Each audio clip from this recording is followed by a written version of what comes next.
All right. Welcome to the Sae Bae cast number 2 with Iron Vatti. Vatti, would you like to introduce yourself? Hey guys, name's Vatti. What about me? God, it's hard to introduce myself these days with being so inactive or whatever. But yeah, I make a ramble a year. I play casually now ish, but still pretty efficiently minded. And yeah, just interested to talk to Mr. Sader here about the game and seeing what's going on, his thoughts. And yeah, I guess motivation for this conversation was that a lot of rambles, a lot of rambles were dying down, especially after the torch was passed to me in a way, and I didn't really have time to do them. But then I think it was in Olympus Discord or something. Someone posted one of your videos, and it was like Ramble 10 or something. I don't know, because I haven't really been paying attention to much else. And I was like, yeah, this guy knows what he's talking about. So, shot out a message, pass the torch over, and then here we are. So, if you want your consistent high level Ramble content, then this is where it is, and hopefully I can contribute more to the discussion. Should be a good one. Hoping to go for a long time, but let's see how it goes. So we just to let everyone know, we already like talked for like 5 to 10 minutes, and then like Vatti Yeah, was man, how's your recording. allergies? Vatti was recording, but I wasn't. So it was like this awkward thing where like I thought we weren't recording. But anyway, Foley started now, and I am like, I'm honest. Okay, so little story about me knowing who Vatti is. Yeah, go on. I'm interested. Let's do this. Okay, let's think. When did this all start? I think the first rambles I ever watched were Lelador's. Let's be honest. I think both of us. I think he's kind of like the initiator of Iron Rambles, at least. Yeah, And definitely the earliest pioneer of the game mode. yeah, 100%. And oh my And god, is like it's the sole reason why I'm playing. 100%. Yeah, well, not for me, not 100% the reason I'm playing, but he's he's just like, it's cool to listen to people that like understand the game and have ambition like for the game. Like there's definitely a difference between somebody, talking about the game that's clearly like, I don't know, like it's almost like they're not playing it for like good reasons. It's almost kind of like I've seen people talk about the game. I can't say they're like exactly rambles, but they'll talk about the game and you just feel like sad. You're like, oh, this is just like not good energy. There's like something here that's just like missing. But like with Lelador's rambles, the same with Vatti's, there's like an energy there that's like, okay, they're actually like a gamer in the first place. Like they're not ashamed of like, nerding out and stuff. And it's just it's like a cool I don't know, it's like you're vibing with, the ramble, because if somebody's passionate about something and not like ashamed to admit, they're having a great time on the game and here's their goals, like it makes it a lot more enjoyable for the listener. And Vatti was somebody I started listening to, I want to say in like late 2018, I want to say, um, Hmm. before I started ever streaming.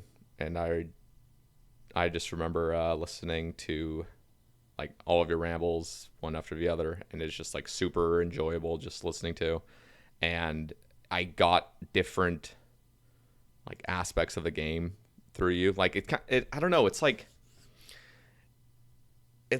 I know you. Okay, so being completely honest, I watched through like Hmm. all of your rambles like the last like 4 days.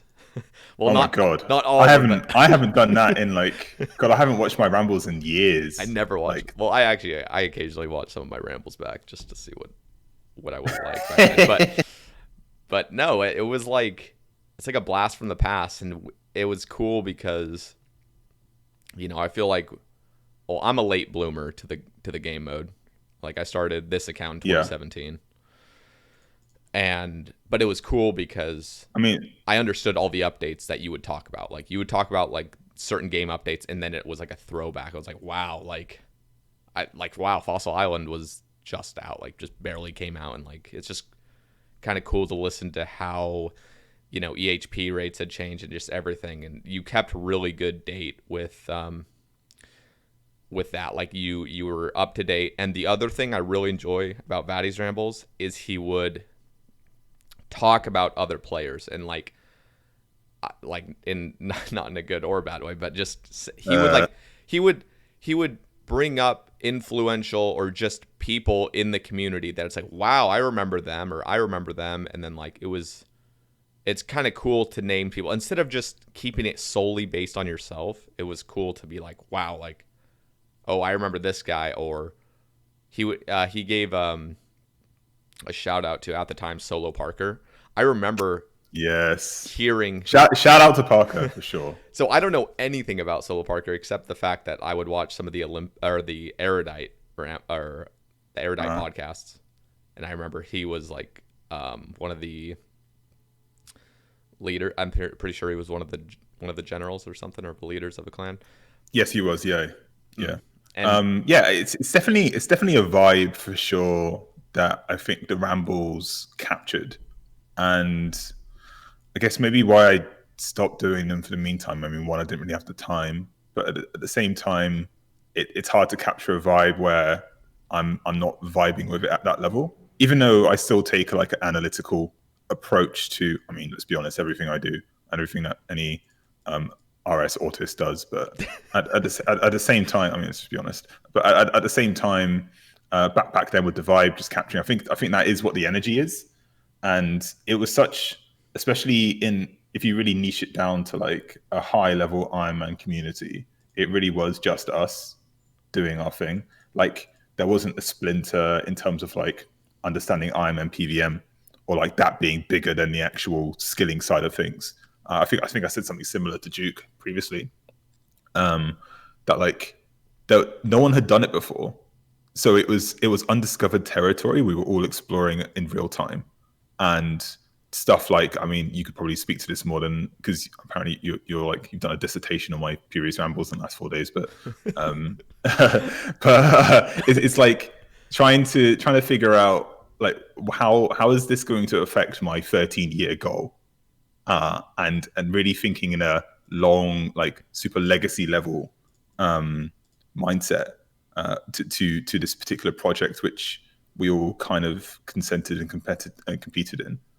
So yeah, I mean, what else? What else did you gather from the previous rambles? Because again, this is all history, but also new to me. well, I knew you were smart because you would have spreadsheets, and Ah, so yes, the as spreadsheets. so like little PSA for people that want to make rambles. If you put a spreadsheet in one of your rambles, it's instantly like, all right, this guy knows what he's talking about. Even if he doesn't, as long as he has a spreadsheet, like he knows what he's talking about. So Yeah, early on, it was like, I think I know the one you were talking about. In terms of, it wasn't a ramble, but it was an old video.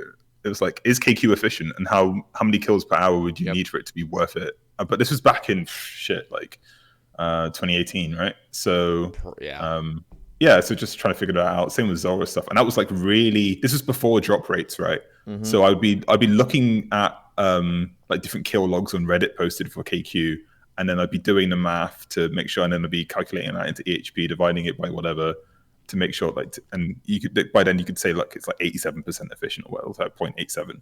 But we kind of have that idea now of, I mean, like shout out to Higer, shout out to Tenhu, like pioneers of the game yeah. mode. I'd be completely lost without them in terms of understanding what to even They're what to even beasts. do in a long. Yeah, the absolute beast. If you haven't looked at their spreadsheet, which basically solved the game mode, no, like honestly, like no uncertain terms, absolutely solved Ironman mode. Yeah, take a look at that spreadsheet and just see the amount of work that's been put into it. Like my KQ video was like the baby version of that, essentially, where you just like look at things. But that's really just the approach you had to take these things. If you were serious about achieving any level of high achieving, lack of, I've got a giant headache, lack of term, lack of words, like any high level sense of accomplishment in that particular game mode. Because again, like I said, no one had really done it. It hadn't been solved yet. You didn't know what was best, and you were just kind of doing what felt good. But what felt good to us at a higher level, I guess, was the stuff that was just pretty much bang on the money. So, but and when you're talking about like a 13-year grind, I mean, it's more like 7 years now. 5 years is a big difference, especially Yeah. someone at my age. But like, if you're thinking in terms of like a 13-year goal, when a new update comes out and it saves you like a year, you got to be like, okay, how is this going to affect everything else? Because it's also intertwined, right? Which I guess is like the big appeal to Ironman mode, which mains lose. Is, I mean, they have it in some areas in terms of like cross skilling or whatever, but when you're really managing like the RNG and drop chances of resources to figure out how much you exactly need, it hits a different level of amount of variables you need to calculate to actually be successful in something, even if you want to be successful in it in the first place. So yeah, I guess, yeah. It just, I mean, that was the vibe.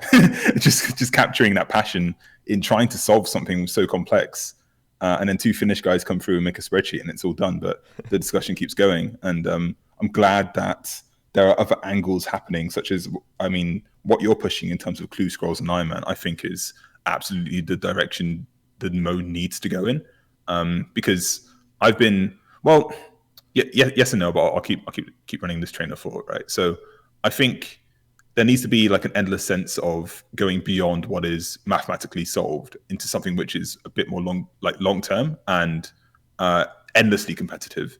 I think you're seeing this a bit in the main 200 mil all finishing. Like, okay, you got like 8th place or 9th place, and then you just stop and play other games, or like you make another account or something. That doesn't seem right. There's got to be like a continuation of that. And I think Jace is doing that a bit, but you lose a bit of the legacy building and storied aspects of an account when you can just buy it off the GE. And it's like, I guess the KC for Saracnus would be one, but I don't know, if you're just buying imps, then okay, cool, you're just buying imps or whatever. But if you're actually going out and hunting these things and then having all the collection log and rewards for that, that really tells a story about who, like, your account and your priorities, which is unique to has the added uniqueness of it being done by yourself with like the legitimacy of the Iron Man helm, which is why it's so important to have that there, right? So I think the way that you're pushing it is some way. I mean, I've already told you that I hate you in terms of in a joking way of me like having to complete all my clue scrolls as soon as I get them, because like I'm mailing my necreals as a good little macro boy, and I've got like 150 left, and I've killed 2 of them, and then one drops a hard clue. I'm like, oh man, I need to complete it, because otherwise I'll miss out on the next level of storied Iron Man content. But because in my opinion, I feel like it's a bit solved. But I say that having spent 4 hours yesterday in a Discord call with Fenrir and Bubsy learning 4-1 melee handle norm.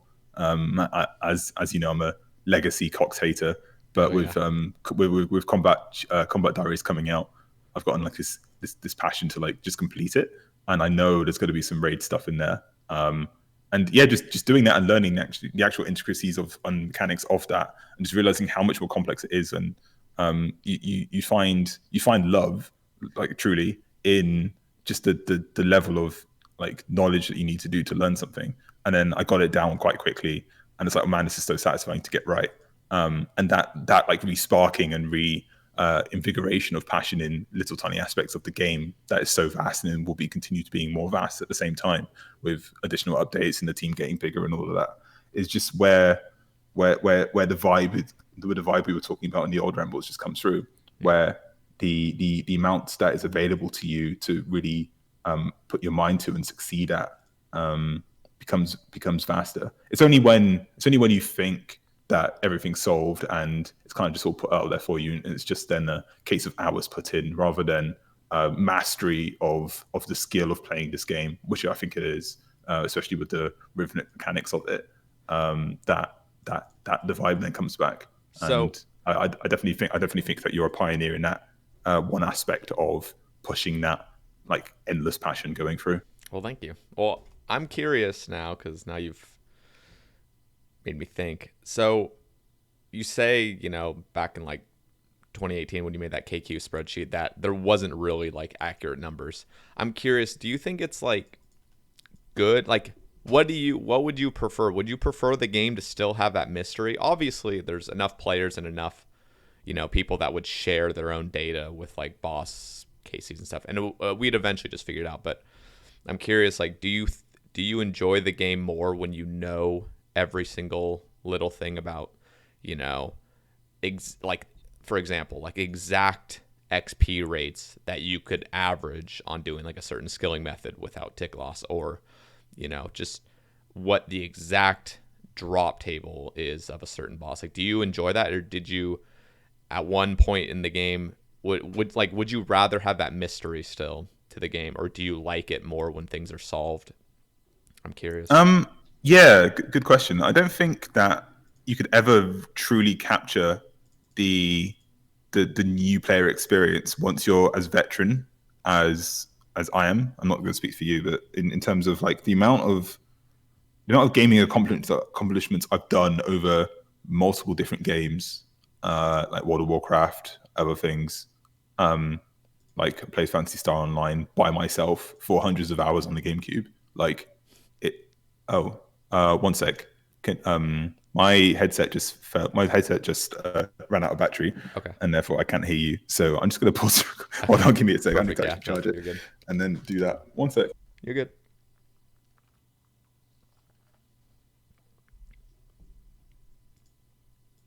Give me a sec. Give me a sec. Give me a sec.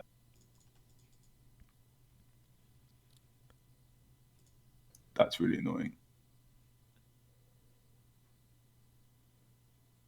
Hello, test, test, test. Hey. Damn it, why can't I hear you? Shit.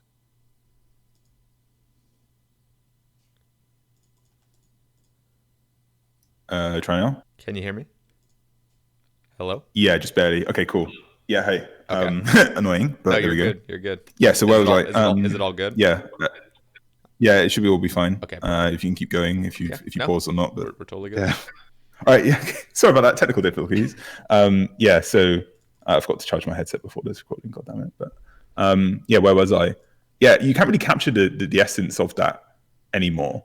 So I guess it would be like a fleeting dream to want to have everything unsolved for you. Obviously, when a new piece of content comes out and you're like experiencing it authentically for the first time, that's a beautiful thing, right? Yep. But like you said at the start, like these things eventually get solved because this game has numbers and parameters, and ticks are a certain amount per hour. Yep. And you get numbers per hour, and you just multiply it, and line go up, and it's fine. So yeah, it eventually gets solved, and all the information being out there just makes that process a lot faster for us to get to the second stage of that like passion of having solved it, knowing what then is ahead of you, and like having that goal of like, okay, can you actually execute and do this for the thousands of hours you dedicated committed yourself to.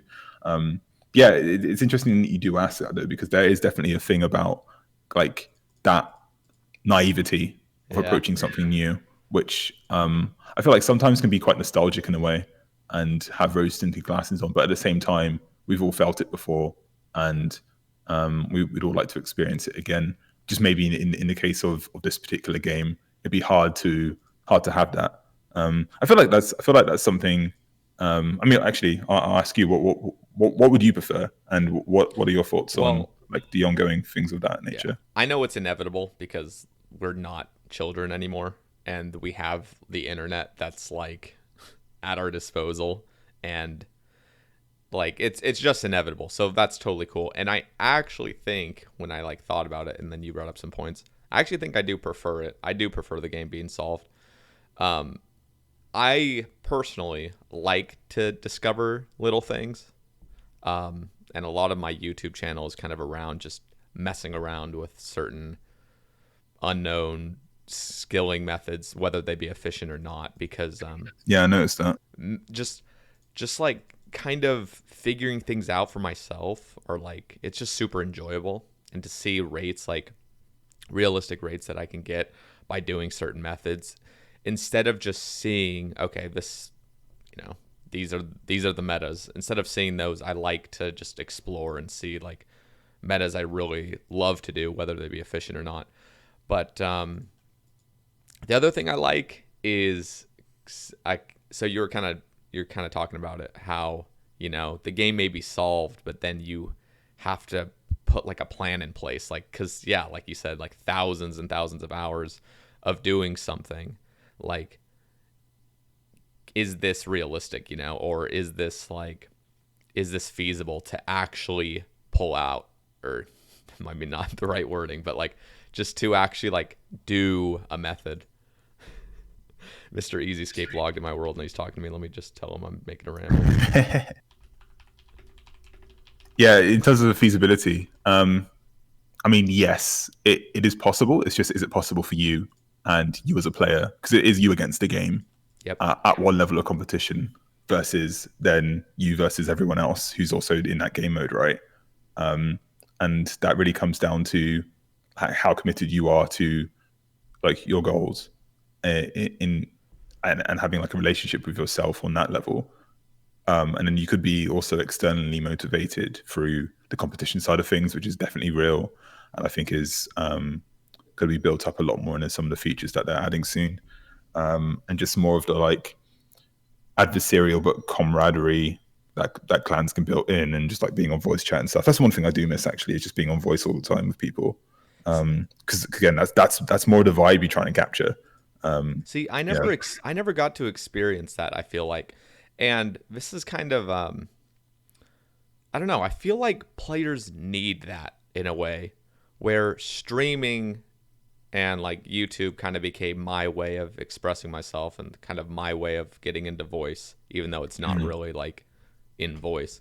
But I feel like that's something that's like oftentimes just not seen as like essential, where I think like seriously getting in voice, the few times I have, like it's not like I've never done it, but the few times I have, I'm like, wow, I am like motivated than ever just simply talking about the game with another person playing it at the same time. Like we're just playing the game together and hours will just pass without me noticing. Whereas if I would just was watching some YouTube video or something or watching a stream, it just, I don't know. Maybe it's the interaction that completely makes it more, I don't know, enveloping. Just, it makes you just really engaged with the game in the moment. And so I feel like I am sort of excited for the new clan system. Not like that's going to Mhm. bring people to voice or anything, but like I'm just excited for something more engaging with clans, and I hope that kind of brings more camaraderie between clans, and it can actually inspire like voice chat. Because I mean, let's be honest, voice chatting with like other gamers is like, I feel like it is essential to grinding super long term. Yeah, it's definitely, voice chat is definitely overpowered in like just achieving what you want to achieve on a game. Like when I was playing WoW, obviously you're all on voice and you need that for coordination. But even after raid hours, you just be in voice, just chatting, and you just be doing what you need to do. One thing that I do actually disagree with in terms of like the clan stuff is it might like it might bring the official framework around it, but it may like destroy the structured, like the unstructured natures and the like of what's it of how these clans come about. Like there's no true clan system, but like a clan chat room, and most things have moved to Discord now. Yeah, And true. I guess there's a sense of beauty in that, of like, just like, hey, do you want to like we play together a lot and we make friends without like looking like to join a clan. I feel like because there's a bit of that in the guild system in World of Warcraft, where like you have a guild and then it's kind of like pretty shut off until you apply for it, and then you get in, and then it's like this whole vast array of things. I mean, I haven't joined a new clan in a while. I've been with Olympus since it first opened, but that sense of like, yeah, we just got together and made a thing. um I feel like when there's like a clan system there, it may like streamline it, which may lose its like a bit of like ugly beauty in it. But that's just me being a bit more Yeah, sure, aesthetic I can see minded. that. Yeah, for sure. I'm extremely excited about it. I think just like further, um, I don't know, just being able to customize the clan in the actual game. I feel like there's, with all the settings they're trying to bring out, I feel like it's gonna feel more structured. And for me, that's a good thing. Now it could be a bad thing, like with other aspects of the game, but like I think that's, I'm super excited for it. Just Yeah, it's definitely all those aspects for sure. Like it gives a bit of legitimacy to the actual label. Like you could do things like tabards or like banners or flags that you can drop with like custom logos or something. Not custom logos, but like logos they provide with different color schemes and things. Like there's definitely room and scope for really building social identity. oh Uh, yeah, than just the name of the CC, right? Because the name of the CC is just linked to the account, right? yep, But then if you actually have something which is a bit more outside of the accounts themselves, and then is like its own structure outside of like an ultimate Ironman you create for a CC name, then it adds a bit more like care to it, which, and just more scope for all of that, which I guess is like an integral part of. I mean, they said in the blog that they need it for Group Ironman, which I mean I think it was a total meme. I'm not sure what you think about that, but like if you have that system in place, then yeah, you can do like a giant meme like group Ironman, but you can also do other things which add those more social aspects we were talking about in terms of like voice or like identity, which again is another motivator. It'd be like another big issue, like a bigger issue if like someone swapped clans or whatever, because then it's actually an official thing you're losing. Like any perks that might come in being with a clan of certain size, like all these different things that many other games have done that RS just kind of doesn't have yet, which I feel like coming in would add a bit more, yeah, just substance to it all, which is really exciting. Yeah, but what do you think about Group Ironman? Good question. Yeah, I was gonna say I know you sent out a tweet with some replies from people in the community asking Oh about yeah, little sure. topics, and so yeah, for first topic, let's just talk about Group Ironman. I mean, let's okay. So my thoughts on Group Ironman. I am extremely dedicated to my Ironman currently. Like, I have years of stuff that I'm already planning to do, and I've already decided that I'm going to do it. Like literally, like a 3 year plan Yes. after I get a mace to go kill Sarachnis, and like I think most people know that. Group Iron Man is a great idea for content creators and streamers and like super gamers. Like I'm talking like people that don't burn out, you know. But like there are a lot of issues with it. And those issues kind of come with like just the inevitability of burning out, you know? And Yeah, of course. because everyone burns out. Like I mean, not I'm not saying everyone quits, but just when people burn out, they lose that they might do things that they wouldn't normally do, as in drop your bank and stuff like that. So that's kind of like an issue that I'm pretty sure most of the community understands. And so I'm curious how they're going to implement like shared banks or shared anything. And I'm not going to try to go into all the little intricacies that they announced of like, okay, Group Ironman's coming out. I'm getting a notification. One sec. Group Ironman's coming out, and if you want, like in the leader of the group can decide to kick somebody if they've quit or something, and then but instead of them becoming like a normal Ironman, they become a group Ironman still that can go to a different team that needs a player. Like it's just like this super confusing thing that just won't work.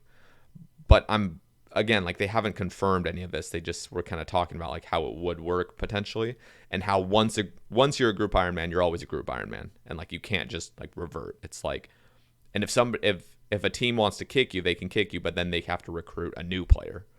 But the thing that's confusing is, okay, so if you got kicked from a team, do you just wipe and then you can join a new team, or do you keep your stats and keep your stuff and can join a different team? Because it makes no sense.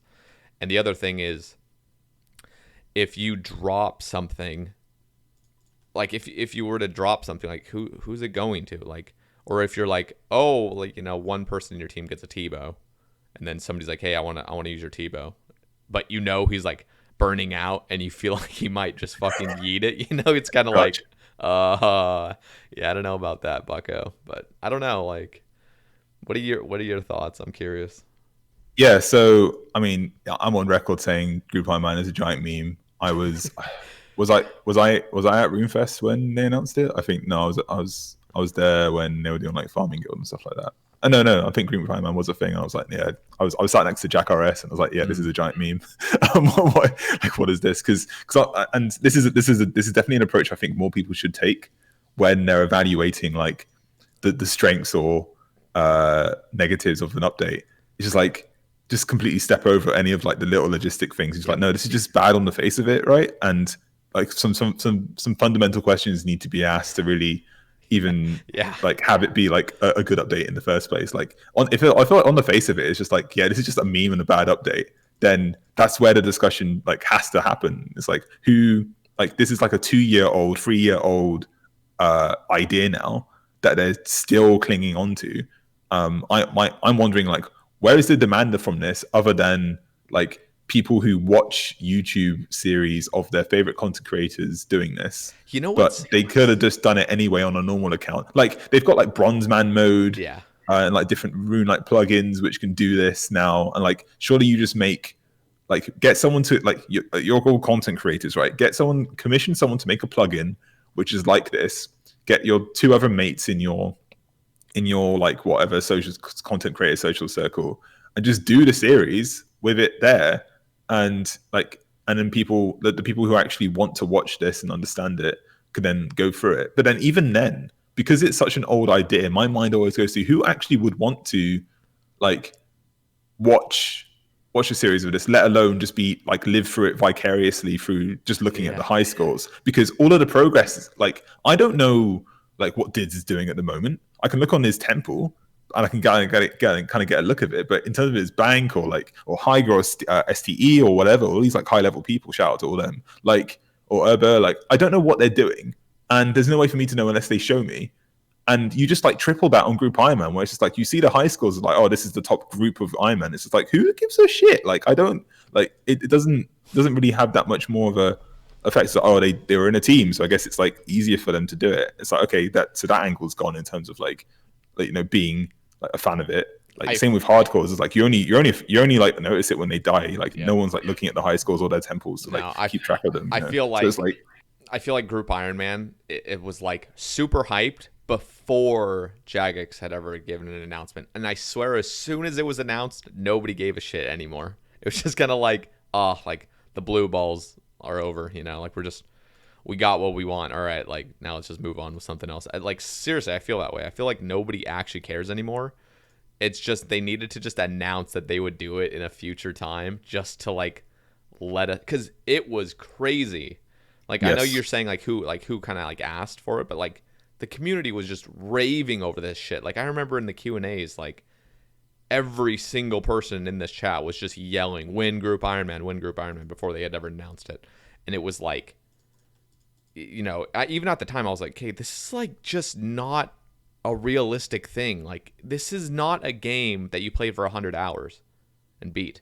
Like this is like, you cannot be doing this on like I don't know, like doing this, playing this game in a team forever. Like you're just like, you're in a team like forever. It's like being locked to a clan. It's like, I mean, that would be a little bit more realistic, but like even being locked to a clan, it's like, okay, what if, like, why am I locked to this? Like, and that's the same thing with Group Ironman. It's like, as soon as you have your team, it's like, you don't decide what other people do with their lives. And like, I don't know, I just feel like the whole thing is just, again, it's for content creators. That's great.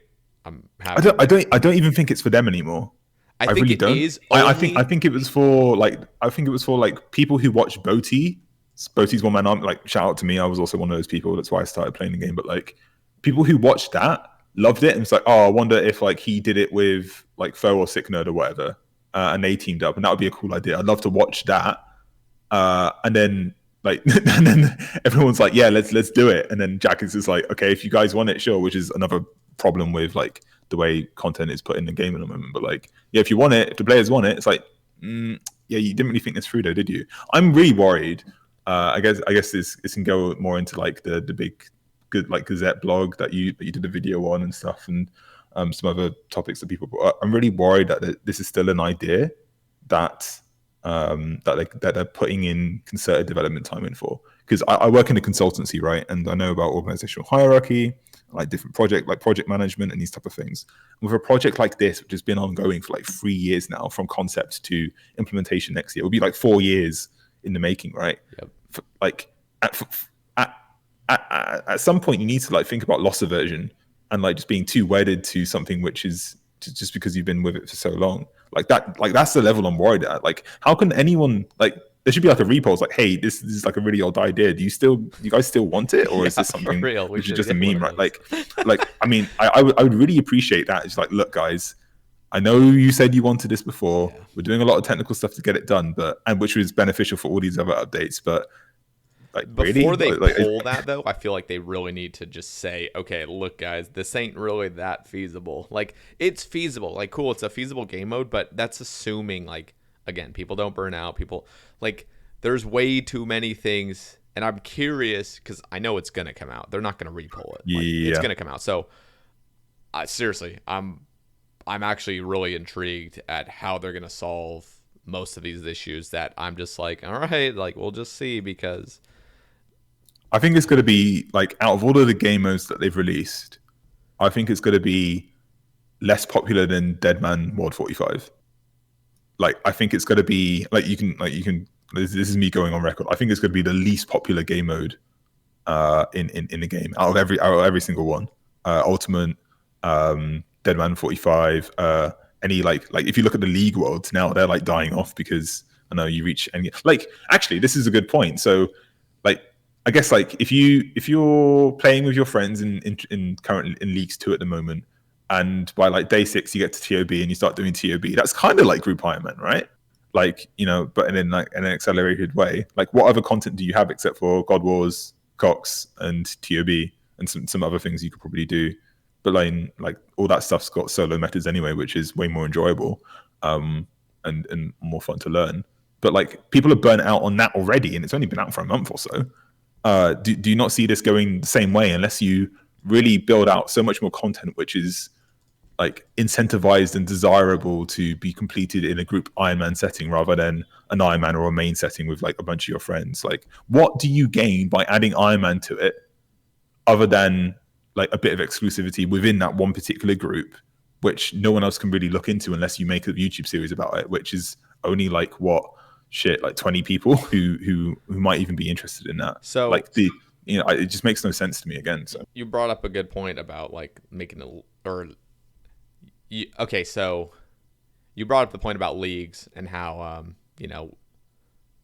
like there already is kind of like a group Ironman thing you can kind of do with leagues.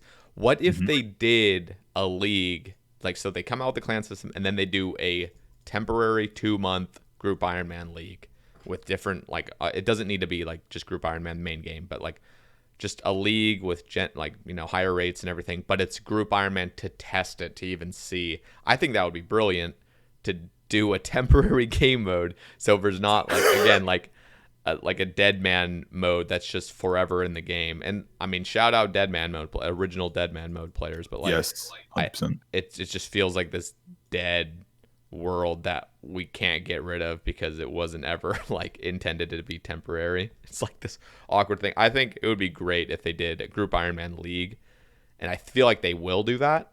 I feel like that would be a really smart decision just to see if this is even like feasible in any way, and then to see, okay, people had 2 months with this, who burnt out, who, obviously you can't really real world trade your league shit, so we won't see like the true devastating Reddit posts that we'll see when it's implemented into the real game of people just crying that their team wiped their entire bank and like Yeah.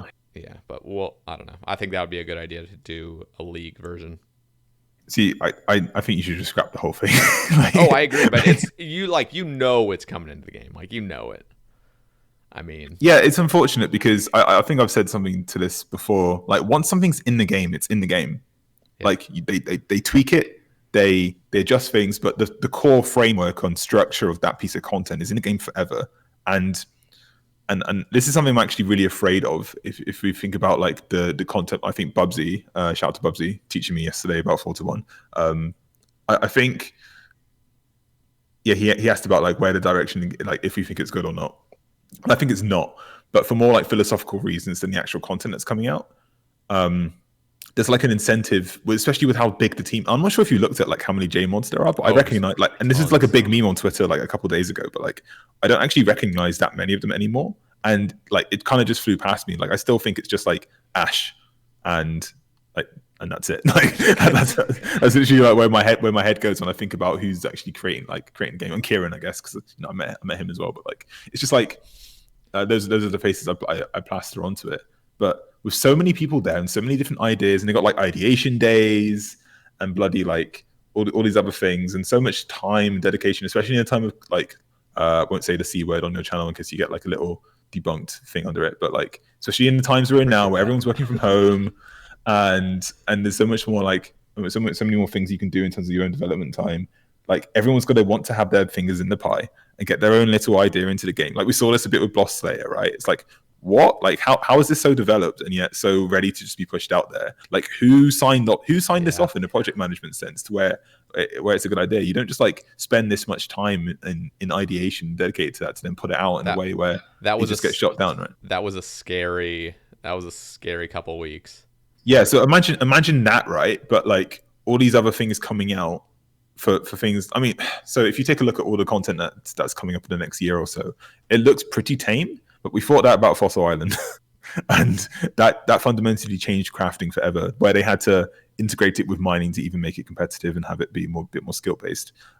They completely destroyed mining again with VM, like just all these other different things essentially that Fossil Island has big ramifications for, which we're still feeling now, still discovering now.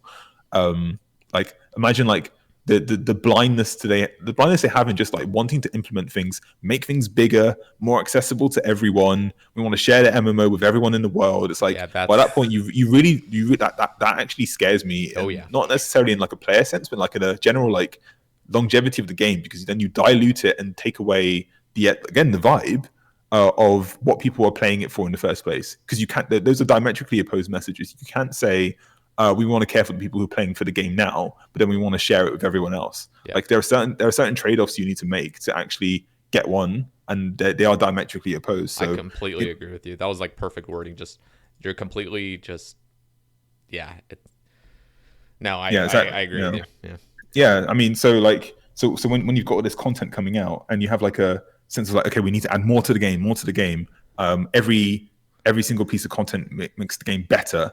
When you have like that sort of progressive worldview of like these things are inevitable, we just need to put it in there, vote for it, and then it will come through. Which again is another era of content integration in this game. Just because everyone thinks it's a good idea doesn't mean it's actually a good idea. Like the like how good something isn't how someone rates it, is how it affects or like his implementation afterwards, right? And we see that with a lot of different pieces of content to the point where they don't get it right first time. We're all humans at the end of the day, but some drastic variations in the content comes through, and you're like, damn, you really missed it by like that much. Like, and you thought, and like everyone thought this was a good idea, and it gets put in. And I have the complete opposite view.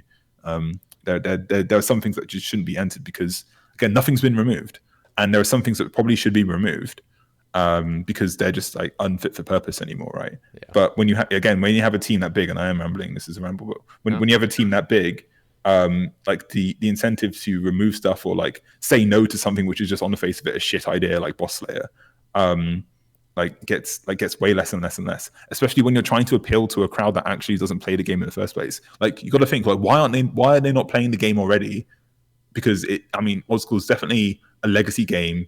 Everyone knows about it, and you would take a look at it and see, yeah, actually, I do want to autistically spend 5,000 hours maxing my account and getting beyond there, and then learning about all the different PVM stuff and all the game mechanics, and really working on my corrupted gauntlet time, and sending CMs, and getting my Inquisitor's Mace so I can grind 300,000 Sarachnids. It's like people like if you were already inclined to do that, you'd be playing the game anyway. So where the sense of like measuring it out, or like getting it out to other people, just like for what purpose? So just so you can say like big numbers, like, or are you truly thinking about who's the game catering to? Yep. What content would actually favor that? And the reason why I'm still rambling now is because I get really pissed off when I'm at ZMI and people comment that I'm at ZMI when I'm maxed. Like, I've seen the posts. Oh, it's like every single. Oh, sorry about the. Yeah, I'm not. But like, yeah. Yeah, that's the jacket police coming at me for rambling about the game. But like, but every time I see like someone at ZMI, it's like, oh my god, you're here and you're max. It's like, oh my god, shut the fuck up. Like you are not, like, the game's not for you. I think if seeing me at ZMI bothers you, like if you see me at ZMI and you're doing your thing and your goal is to get 77 RC so you can get 91 RC for your elite diary, it's like, okay, cool, no, whatever. And that's perfectly fine with me. But if you like, if it bothers you and like you're stressed out that, oh my god, I need to get 77 and this is so boring and I just want to get to the good stuff at the end, it's like really this, like the whole structure and ethos of where the game originally came from isn't for you. And there are definitely other better games for you to play which more cater to that. So we've already got people. Sorry, I'm really going on. We've really got people who shouldn't be playing this game just because their general sense of personality doesn't gel with the actual grinds that are there, but they do it anyway because there's the carrot on the stick and it never ends. So But then there's the vibe and people love the game. So when you're trying to push it out to loads of other people, it just kind of falls apart. Anyway, I'll stop. no, you're good. So I want to say, like, I think it was yours and Juke's ramble that you guys did together, where you talked about, or I think both of you were kind of mentioning how, they were making Iron Man mode again. Like, people see One Man Army or they see any other little series and like, wow, that looks really fun. I want to do that, but I also don't want to suffer through what they say, suffer through. Which personally, I fucking enjoyed every aspect of Iron Man. In fact, I was the most motivated I think ever. Like, I was losing sleep. Like, I would purposely lose sleep just to play on the early grinds. Like, I loved it so much, and it was new to me. But I feel like, there's this kind of theme of remaking hardcores and trying to get further. And so the fact that the game is so like long term, they like are catering to making the low level and mid game Iron Man just easy, like easier to progress, faster to get to where you want. Definitely. I think this is like a symptom of like achievement diaries themselves, and just having content being that enticing at the end, to where you want to like rush it, combined with having to do it by yourself, and then wanting to speed it up because they want people to play the content that they spent a lot of time putting it in, putting into the game. Otherwise, their sense of self satisfaction goes away. But I actually think, and this is a good tangent into combat diaries, that they could really structure combat diaries in a way which avoids a lot of the like begrudgment that people feel having to do rune crafting in the PVM. So I mean, let's be honest, this is a PVM game for sure, in the sense because I mean it's the most popular aspect of it, and I think it's the most in-depth aspect of it as well. Skilling and all these other things and collection and completionist stuff is like a bit more niche, unfortunately. As unfortunate as I like to admit. And I'm starting to enjoy a lot of the PVM stuff now based on the announcement of combat diaries. But they could really streamline a pathway to success at the end game through combat diaries, which can't be done through achievement diaries, because the thresholds of achievement diaries only goes up to 99. But the times and the different mechanics and ways you can tackle bosses and have it be a progression of understanding different types of game mechanics. And there's certain things you need to understand, like say prayer flicking, for instance, to actually achieve this. Or they could like make a weird task where it's like kill this boss without having this protection prayer active for more than a second. It's like, oh, okay, I either need to like turn it on and off. It's like, oh, that's not quite it. Or I'll watch a guide and it's like, oh, you actually need to prayer flick. Oh, what's prayer flicking? It's like, oh my damn, like, you got to like turn it on and off every tick. It's like, oh, what's a tick? And then like you suddenly get into more of the more harder mechanical aspects of the game, which then leads you into a more elite understanding of what you're actually playing. I feel like it could easily be something like, you ever play like Guitar Hero or something where like you've got like easy difficulty and it's just 3 buttons, and then like the first time you try medium you're like, what the fuck is this? and then like in 3 months later you're playing through Fire and Flames and you're absolute like you're like double, like you're just tapping with 2 hands and it's just whatever. And then like you slowly learn through like upwards difficulty levels, like the actual extent of what you've gotten yourself into, to where you feel committed now because you've invested that much time into it.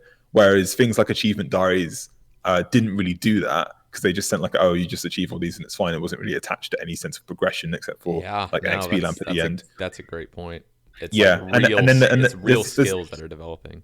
Exactly, and they're starting to add stuff like beginner stuff, like introducing people into like construction or Slayer, and I really like those.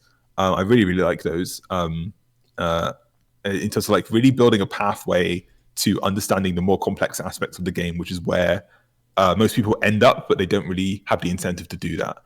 But the pathway for them to do it is like, and they're admitting it, is just being really boring, having to do ZMI with a max guy running past you in Black Graceful. Like, it's just not something you want to see. And it's like, why are you here? I want to be here for somewhere else. It's like, yeah, I'm playing a different game than you. But if we're all playing the same game in terms of that same pathway, and the incentives of combat achievement, which I think are actually pretty good as well, like actually offhand for Dragon Warhammer specs, different teleports, blue scroll stuff for you and stuff like that, I think is really important, which integrates into many other aspects of the game, which will then just align people into understanding these things. Like, if you want to be master, then you need to understand how to do a boss in this particular way. and that's a really good opportunity for them to like make players more sticky and less burnt out and more understanding of what it actually takes to be good and have something to aspire to. Like if they do something like a really high level corrupted gauntlet like time, for instance, I feel like that would definitely change a lot of people's perspective on it. Inferno kind of did that, right? Like it kind of did it, but I think it was too hard for it to be something to like attain, because like the pathway to do that on Ironman is just getting the items and then going and sending it and practicing it. Solo Cox I'm doing now is its own thing, but there's no structure there. I had to like seek out people to coach me on it. Whereas if it's built in the game, then that's a really healthy way to guide players through that experience of learning exactly what's going on. It gives people the variety of content out there, so they're not just stuck on like sending like TOB with the lads. Yep. They're actually like trying things like, I don't know, armor, or like kill Armadillo only using chin chompers. It's like, oh, like how the fuck did you do this? And it's just like, oh, and now I understand. And then you start learning these things. That's a really good way to like bring people in, and then you reward them through it, and then they've learned it, and then they can implement it over and over again if they enjoy that piece of content. I feel like that's a really healthy way to do it, and Achievement Dice hasn't done that. So yeah, what are your thoughts on the things coming up at the moment? Well, let's just talk a little bit more about the combat achievements. Is like, first of all, I think the whole idea is great. Like, I really do. I think like they nailed it. There's little teeny things where I'm kind of nervous of, but for the most part, I think they literally nailed it. And like, just comparing it to the boss slayer that they initially proposed back in like July, that they just fully scrapped. This is just so much more, like, just, it's so well thought out. And I agree with all of the things you said. We're like, have these guides that are also rewarding in the same way. It's not just chores. It's like, okay, I want to progress these things to get the perks at the end of completing a tier. And like having an easy, medium, hard, elite, all the way up to Grandmaster, it's like, I'm curious because I was talking to Juke about it last week about, what do we think the hardest challenges are going to be for Grandmaster, because Grandmaster is obviously going to be like the toughest, but they still expect it to be achievable for most players willing to put in the time. They're not going to be like locking it out to like, Wooks and Exact and Adwam and Jolanine and stuff, just like all these absolute gamers that have spent shout out to all of them, hundreds, potentially thousands of hours at the Inferno and stuff like. And again, I think we more relate it to Inferno. Like, we just generally think hardest PVM Inferno. It's like, there's going to be so much more to Grandmaster. It's going to be so many different pieces of content. And I do not think they expect players to get, for example, a sub 55 or like a sub 55 Inferno. I think that's too unrealistic. Obviously, it's achievable. But if you're going to do a sub 55 Inferno, like me personally, I think it's going to be a sub 65. I think that's what the thing is for the speed. I think that's going to be like the tough, Grandmaster thing, get a sub 65. And then, but it's not just do that. It's going to be go to everywhere else, go complete a sub, 17 Chambers of Zarek or something, like solo, do all these other things. So it's not just master one piece of content. It's spread yourself out, diversify, and it's not going to be insanely difficult. It's just, it's going to take time, but like, I don't feel like they're going to make it too terribly difficult. What do you think? Yeah, I think a good baseline for like some easier Grandmaster requirements should probably be the Oblivion Diary. I actually don't know the actual times of it, but again, that's more like an organic community like level of like, okay, if you're really good at PVM, you'd be doing this. I know they've got stuff like solo TOB in there. I think that's probably going to be one. I think so too. I think it's going to be. I would actually like that to be the case. And if you just take a look at, I actually don't know the numbers to this. I'm just talking out my ass here, but solo PVM, like Oblivion PVM Diary, has been completed by people in Oblivion, and I think then if you take a look at, compare that to the amount of people who've done Inferno, I feel like they should use that number of people who've completed Inferno, say like once or twice or something, as like a barometer for how many people they probably want to complete Master. have like have like a master achievement be sacrifice an infernal cape,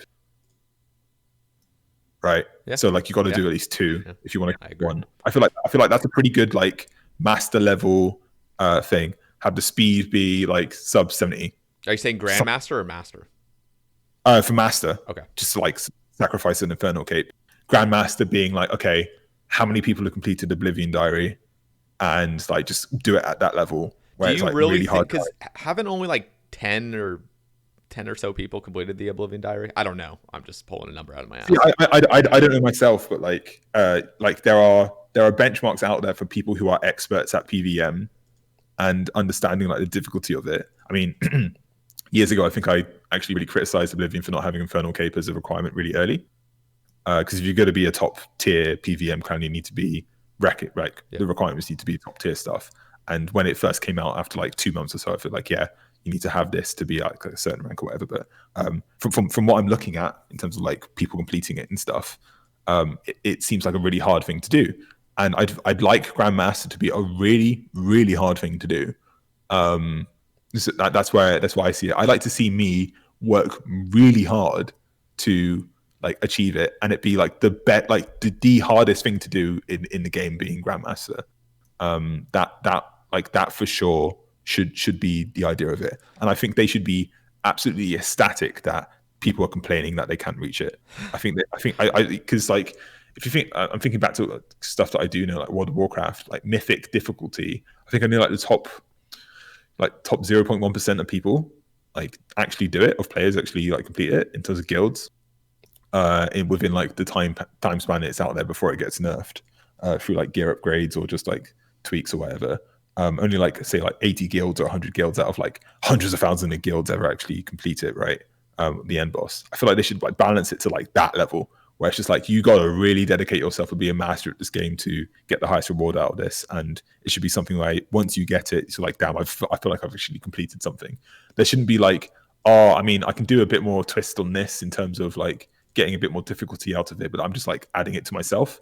The challenges that in the requirements they should put in there should really like test you and like have you really dedicate yourself to that, to where if you don't get it, then it's probably a good thing, and they should make it as exclusive as possible. So Which is like the opposite of yeah, that ethos of welcoming everyone into the game. So I'm a bit scared. I like that. yeah. No, I agree with you in a sense, but at the same time, like I agree it should be very difficult, but I know Jagex, and like I kind of agree with it in the same aspect. I'm just something that's very difficult but achievable. Like because there's always like pushing players to the absolute limits, I think is a bit much because I mean, if you think okay, like let's just say absolute limits, like we're pushing get a sub 52 Inferno or some shit where it's like I've got the Oblivion Diary here.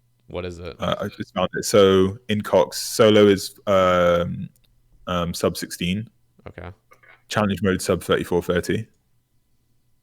What's Inferno? And then they got treat Inferno sub 55. Okay. Yeah. I'm curious so if they're going to use say Oblivions because I feel like like it's so tough because like they even said on the Q&A they don't want this to be something that only tens of people get. And I think their aim is to be like, okay, they want this to be what the Inferno was on release, where it was extremely fucking difficult and everyone's like, fuck that, I'm not doing it. Like that was me for like 2 years. oh yeah, no, that was me for a year until I got a T-Bell. I was like, okay, shit, this might actually be possible. But like, I feel like it's not going to be insane. And like people will probably complain after a year, like, okay, this wasn't tough enough. But in the moment, there's going to be a lot of things. There's a lot of tasks and they're going to be very difficult, but they're not going to be extreme. I don't think. But if I am proven wrong and they are extremely difficult, I'd be surprised because I don't think they want people. I don't know, man. Like, I don't know. I just don't think Jagex wants people to just sweat out a piece of content for months and months and months and months just to get one of the tasks done, just to move on to another task that's like super, super insane as well. Like, I feel like they're gonna make it pretty. I don't know. And here's my other question: is you know how they said they're gonna have KC stuff Yeah. for like tiers? I wonder what they're planning on doing with Grandmaster. Are they gonna say like do 100 Infernos or something like actual like legitimate time based, not just skill based, where it's like I don't know. I think for the earlier ones, having like a moderate level of KC would be pretty good to say that yeah, I've kind of like dedicated this now. Like sense of like KC. I mean, they said the categories in the blog, right? So the amount of times you killed the boss, how fast you killed the boss, and any restrictions on it, and then how many times you can kill it in a single trip. I feel like those 4 categories kind of give you a general sense of if you've mastered a piece of content or not. Like take Zora for example. I've killed it 7k times. I've got a sub-minute time without a T-bow or anything. Like really old gear. I've done like 10 kill trips, and yeah, I've killed it loads of times and all that. So yeah, you could say I probably mastered Zora. With Cox, I've got 24 KC. I'd spooned a Dex, and I don't know how to do, like solo anything. It's like big difference in terms of like the level of how much I can prove I've understood that piece of content, right? mm-hmm. Like there are actual metrics you can use to say that you're particularly skilled at something. But then you can also add on top of that, which is where I think Grandmaster will come in, of like if you remove the KC part of it, because that's just like hours that you don't need to add into it, where it's not really demonstrating skill, that's just like repetitive action, right? But if you're talking about one-off achievements which are really demonstrable with something which is difficult, like completing an Inferno run, then you can do things with the bosses, such as like really fast kill times. Not to the sense where you need perfect RNG, like a GE challenge. Shout out to you, in like a world record sense, but like a long-term thing where like if you mess up like I don't know for 30 seconds, you just don't get it. Think of it like I don't know. I just lost my train of thought, but yeah, that along that type of thing where there's an objective way to understand that you've done something which is really skillful. I think the level that you suggested of it being like week 1 release Inferno difficulty, I think that would be a good thing to keep at. Where once people start understanding it, more people start doing it, and then it gets a bit better. That's fine. But like initially have it be as difficult as that week 1 Inferno is for everyone that approaches it. Like it took me like 7 days to learn the Inferno. I feel like for one task that should probably be it, and then you move on to the next one. Like have it be that difficult. True. I'd be very happy with that. Like have every single thing in Grandmaster be an Inferno level achievement to attain, and then once you completed all of that, you know for sure that you've mastered it PVM in that aspect. That would make me very happy. I think you are right though that it probably won't be that, and that'd be very disappointing, especially with something like Inferno being released. That there's opportunity to do that. I feel like again it's clashing with the message of making it available to everyone and like having everyone experience the game. People be like, oh, but it's too hard. Make it easier. And it's just like, yeah, okay. After about a couple months or so, they'll tweak a couple things, but I really wish they don't, and they'd cater for their most dedicated players who want to actually demonstrate their skill in a particular area. Otherwise, it gets to the point where you're like, oh, why am I even playing anymore when there's more like rhythm in the game so I can actually play in this one. Correct me if I'm wrong, but I don't think there's any best in slot things coming out because of combat achievements. I think it's all just kind of little perks that make the game a little bit more convenient for you. I think because I know the defenders failed. Was there anything like actually significant that passed, like items wise? Did the actually defenders fail? Yep, they failed. That really sucks. I was actually happy with that failure. And the thing is because I feel like the defender was mainly just attached to successfully landing Dragon Warhammer specs a little bit more often. And it would just be a little niche item you could bring with you if that was very important. But the thing is like losing 2 max hits from like a B ring, let's say, like losing those, or no, sorry, not from a B ring. What am I saying? From the Avernic, like the +8 strength from an Avernic, and replacing it with no strength and a little bit more accuracy. It's not as significant. Like that accuracy buff is not as significant as just saying it's a +12 accuracy, because Dragon Warhammer rolls off if you've hit a 1 or higher. So if you successfully hit, but it was still a 0, it doesn't count. So it's like those max hits are increasing the accuracy. So I feel like it was so interesting. It was so niche, and like I don't feel like it was really necessary. And it's just for me, just my selfish reason. It's like I don't want to bring an additional defender for like one hit, just bring everywhere, basically, because you spec down a lot of different bosses.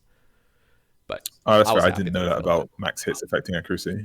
Okay, good. Pretty good they failed then. So yeah, in terms of like other things, Was there any actual item that like is an upgrade? Like you're not getting an imbued infernal cape with more strength or anything. Like there's nothing like no, so but like that's the whole point though. Like people do elite level shit for for cosmetics. like sense of self Yeah, accomplishment. yeah, and Yeah, like cosmetics, but also like just clout in terms of like yeah. showing it on No, no. Twitter or whatever. But So like that. So like it didn't really need it, so do which you is good, I think. think is that good? Like would you have preferred, because like for example, like the Inferno actually had a tangible effect where like, okay, this is actually a best in slot cape and it's an additional max hit over every single melee thing you ever do with this new cape. Do you People think that people combat do stuff achievements in should yeah, have? people do stuff in this game that has no sense of like accomplishment other No, than I the no thing no no, I itself. agree. And so I'm curious, like do you think that it should have had a thing? And like again, Okay. I agree that like clout and everything else is enough.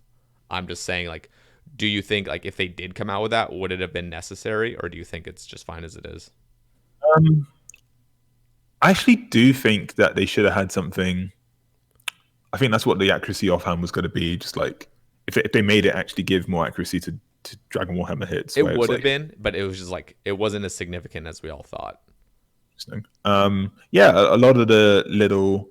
Actually, this was something I wanted to mention earlier. Like a lot of the little benefits they're giving to the diary rewards, like the cosmetic stuff, but also like the clue scroll stuff. I think are really healthy ways to incentivize people where it's not like an essential thing to do. The main reward of getting master or grandmaster is learning the skills to be able to do that beyond the actual achievement diaries itself. Like the main purpose, I feel like, isn't the reward in game, but more like the reward for the game. Like teaching players the skills needed to complete challenges that they can then implement in the future.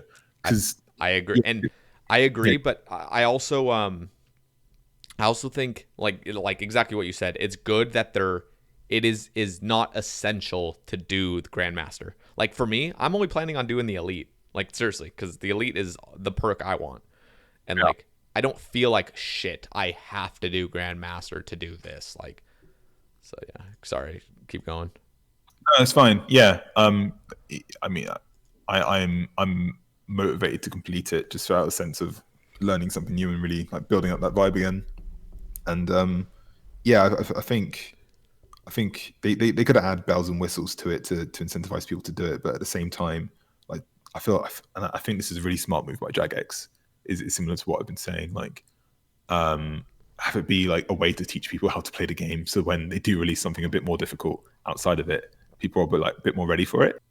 Yeah. Because like you can only make you can make things really difficult, but if they're not congruent with the player base itself and where they're meeting them where they're at, then it's got to be an issue essentially in their grand scheme of things, and especially when you're trying to introduce to as many players as possible through like Steam or just like through mass marketing and advertisement and getting people in, having a pathway to teach them about ticks.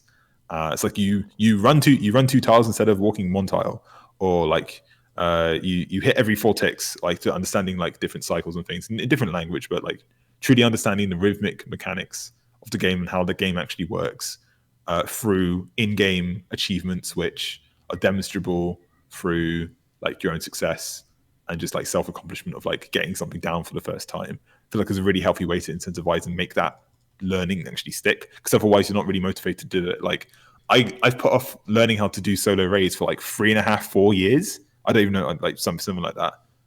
Like yeah, it's like 3 years or so.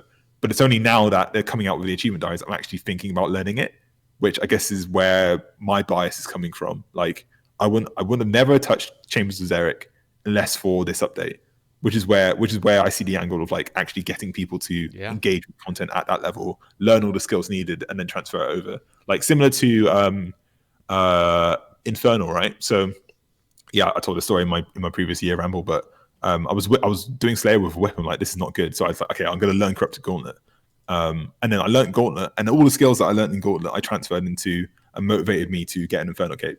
Like, I wouldn't have gotten an Infernal Cape if it wasn't for Corrupted Gauntlet being released, if that makes sense. Yeah. So like, they've and that's like a built-in progression of achievement that you can do through different content in the game.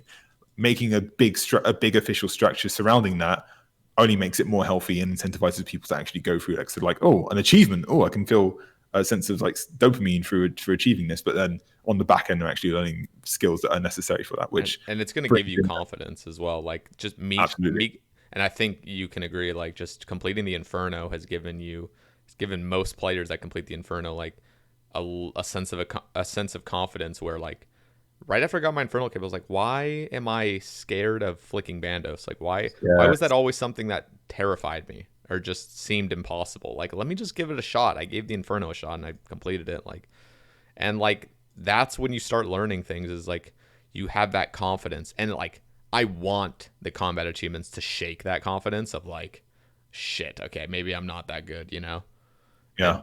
that would be awesome. And I think they will do that. But again, I think it will still be achievable for most players willing to dedicate the time. I don't think it's going to be like, I'm going to dedicate the time and I never complete it. Like, I think everyone that puts in the time will be able to complete it. And I think that's the level of difficulty where it's like, it's not just like I said, like sub 52 Inferno or anything. Like even sub 55, I think is pushing it, but I think a sub 65 is what they're going to set it at least for that one example. But So in line with what we're talking about in terms of like gearing up the player base for in terms of learning skills and the mechanics of the game, someone else wanted to wanted us to talk about raids 3 and like what they could do with that.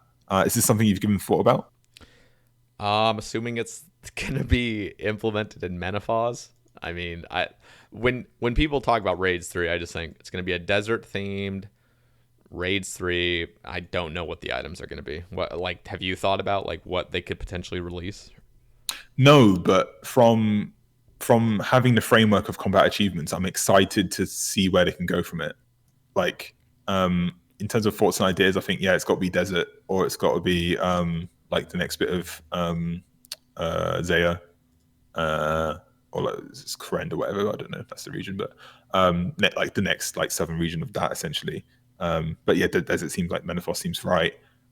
Like actually, this is a question for you because it's something that came up in the fishing blog as well in terms of rewards, like Tome of Water and like your ideas about rebalancing things and rejigging stuff to make it a bit more, balanced in a way. Like, I'm always surprised that they're finding new things to actually implement because when I look at like the amount of like niche things that are out there, there doesn't seem to be that much room left for like adding stuff in unless you want to induce that power creep again, like adding Yep. something better than Armadillo, for instance, or these other things. Like it, like how like your brain just kind of works differently than mine because I can't see all these different changes that they could make, all these different like little items that they could add in to incentivize people enough to go do it, if not for something better like a max hit above Bandos or something. Like what are your where do you think they can go with adding things in? Like what holes do you think they need to plug in terms of like incentivizing people to go do new content in the future? Like what needs looking at the moment? Well, I personally love when they add attachments. Like,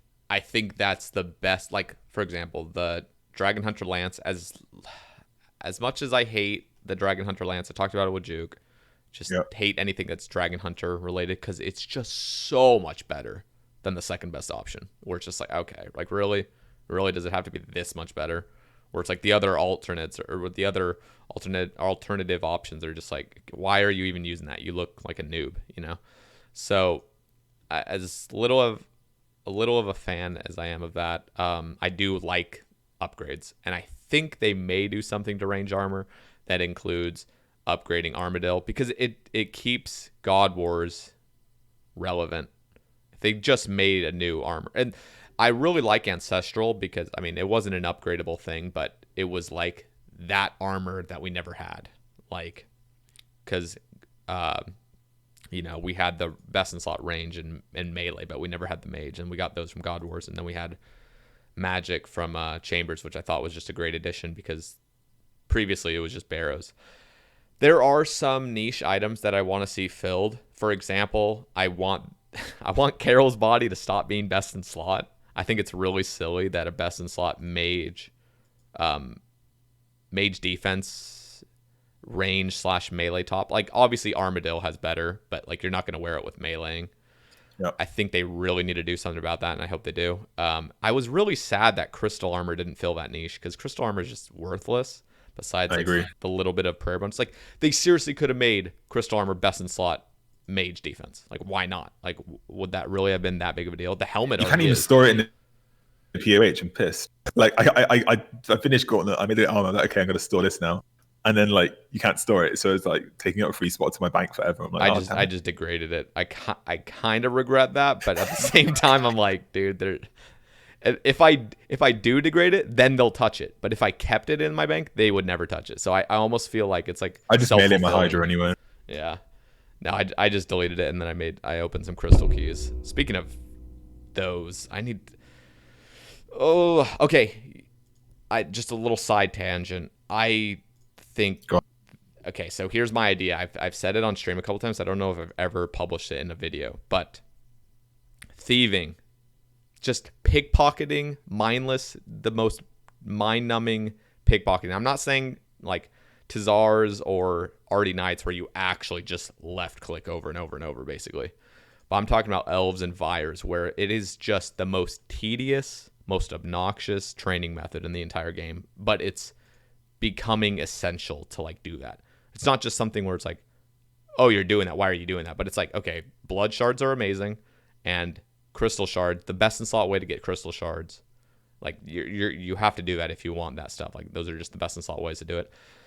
My idea to improve thieving is to make it a little bit more interactive. So when you fail a pickpocket, instead of it being a guaranteed unavoidable stun for 5 damage, I would love it if they made it interactive, where they will pull out like an attack style, range, magic, or melee, and you have a 1 tick window to defend against it.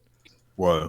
So it's just my little idea where it's like, okay, you can still pickpocket normally, that's fine, but you're gonna just keep getting stunned. But if you want to add that extra effort, you will see an attack come out and you have to pray against it within a 1 tick window. And then, we got to make it balanced so it's not just like fucking 2 times XP rate or anything. But like, I really feel like you should be benefited for full focus, and it would remove that like just annoyance of being stunned. And that's my idea of it. Being able to defend against it or just parry it almost, And I think prayer flicking, just having that 1 tick window where if you mess up the prayer flick, you get obviously, lower at XP and stuff. But what do you think on that? Because I've never really talked to anybody like. I feel like that's a really good foundation of an idea of like adding in something a bit more interactive to pickpocketing. As someone who has 200 mil thieving, By the way, obviously I wouldn't be using it, but just like, yeah, I did gem nights back when I needed something to do with my foot. Remember that, man? Just like tapping with your foot, but it's just like, yeah, like something a bit more than just what like the face of it and just clicking on what's there. I mean, it's all clicking at the end of the day, but like it's got there are now areas in the game or mechanics in the game you can implement which have been just through no fault of their own, just but the game engine adding a sense of skill ceiling to something, and I see no reason why they shouldn't use what's available to them to like incentivize that skill level increase and reward those who put extra effort in. That's always something which I think is missing in, or just like doesn't have the opportunity to do so because I don't know, like because I know like tick manipulation has such drastic effect on the top end of rates. Like it's like sometimes it's like 0.5x or whatever. Like it sometimes they avoid it, but something like that where it's like you need to defend yourself. It's like it just reminds me of like quick time events in like PS2 cutscenes or whatever. Like you got to press triangle and this happens in 2 seconds, or you'll like fail, have to go the other way or whatever. Like they could do something like that to pickpocketing. That'd be pretty cool. Just like attack. Like see, again, my brain doesn't work in this way because in terms of like knowing what holes need to be plugged in, and then when to have the confidence as a company to say no, we need to have something which actually is better than God Wars, for instance. Like maybe it's just me, but I feel like having everything being wedded to the nostalgia of like God Wars seems to be a mistake, in my opinion. Like eventually they got to release something better than Mandos or Armadillo, and I think I'd be happy with that. If it's if it's a lot more difficult than God Wars, but then people will be like, oh no, but my God Wars or whatever. It's like, yeah, in one aspect, I like the game to stay the same, but if you're going to go this direction, then you can't just release new content for the sake of it, and then have it compromise on the rewards where it isn't matching of the difficulty of it. For example, like with Fishing Todd, for instance, like it is Winter Todd, or the rewards are Winter Todd, and they're releasing it for what I seem is no real good reason, but just adding extra content for the ideation days. But like the holes they're plugging in at the moment, it's just like, yeah, kind of, or like these seem like they could be really broken in some aspects, like the fish barrel or whatever. But it like the risk you gain of that is just a diluted experience with like too many items doing too many niche things, and eventually somebody's got to be better. Like you don't want to be like you said in terms of like the accuracy of hand or whatever. You don't want to be bringing so many different weapons to the same to different things. Sometimes you just want the best thing. Yeah. Sometimes that's bad in terms of like the natives not helm. Sometimes that's good in terms of like different weapon choices or different armor choices depending on different combat styles that people say, or like you were talking about in one of your your last video, like weaknesses. That's an angle I never even thought about before. Like having something weak to something, and have it like you need to change the element of your spell to really to get it on there. Yes. Like there's like weak to stab and stuff, but it's not significant. It's just more of an accuracy thing. Like, and they had to like change their style, so you need to change your style to that. There's like way more scope that they can really put into that. So yeah, just some of my thoughts there. Yeah, no, I think like I mentioned it in just my last ramble of just talking about giving monsters weaknesses. Now, that's probably a ginormous task, but like rebalancing standard spells to make them all decently good, not just make all error spells shit that will never be used, you know. Something that I was kind of curious, would you be interested, like would you like it if, for example, let's just say they came out with a new ranged armor, and but like in order to get it, you'd have to sacrifice Armadillo or something, like just something where it's like now it's sort of an item sink in a way. Obviously it's very arbitrary. Even me just saying it out loud now, it's kind of like, okay, it's kind of arbitrary to do that, but at the same time, do you feel like doing upgrades like that? Because I've heard of people suggesting that, where it's like, if you want an upgrade, you have to sacrifice your previous upgrade almost, and just like, I don't know, do you feel like that's a good way? I feel like that's a healthy compromise to make, with people being so wedded to the nostalgia of original drops, and there being like a tier list of progression for items that you get, and have them being linked, where it's not such like a big jump in terms of like the skills you get it, where it's like actually thematically and like nostalgically linked to something. So like it would still make people still go to Armadillo to get the thing to attach to the other thing, which people also go to for here. And kind of like I like to think of things like with all these like mini games and stuff coming out and skilling bosses and all that. Every time they come out, I always think of pest control, and like why so many people still play pest control, because of the incentive of void armor and its wide range of use. It's like it's got a good incentive for it, even though it's like a really old game that there's a dedicated WOD form people still play for. But then I think of things like Trouble Brewing, and it's like, damn, like no one goes there. Like so, like there's like the different. There's like, and then like in the middle there's like Castle Wars or something. Like there's a dedicated community to it, but it's not as big, and they had to make it free to play to like revive it a bit. But even then they messed it up. Like on one end of the spectrum, you've got pest control, where people still play it even now because there's an incentive to do it. But then they've got Trouble Brewing, which is more of a collectionist thing, and like where they imagine certain things that are coming into the game to land in that spectrum of like skilling bosses and mini games and stuff. Where you don't want to do something like Winter Todd, where it just changes the fundamental aspect of what that skill actually that means. Becomes the skill. That's what I'm scared about. Fishing Todd. Yeah, that'd be really disappointing, I think, and that'd just be a lazy way of doing it. Especially when they add in different resources, and I still don't think Jagex understands combined experience rates like making things more efficient than the actual method itself. Like there's a, like free tick barb is 132k each, like at EHB. But people don't understand that because it's like, oh no, you only get this amount of fish wings for your barb. It's like, no, you got amount the time for the agility and the strength. And this was also something with like birdhouses. It's like it's 200 it's 200k XP an hour. I had And no it's like, idea how busted they were actually initially like having it as. Like I think Maz was wanting it, like it ended up being like 3 mil an hour hunter, just something. yeah, like just... what's the opposite of a shout out? Like what's it, like a shit in? I don't know, like shit into Maz or something. Like you just don't understand what you're doing. I'm sorry. Like you did good tweaks on the duel arena, but I guess like that's it. I don't know. Stop, like keep alking like your farming patch. Holy shit! But like it's just like those like little level things of like just base math stuff in terms of how we think about the game. Hopefully, I feel like when people come in, like the team gets bigger, they'll be able to understand that a bit more. Like they've got a couple of ironmen on there now, like Husky or whatever. But at the same time, it's just like.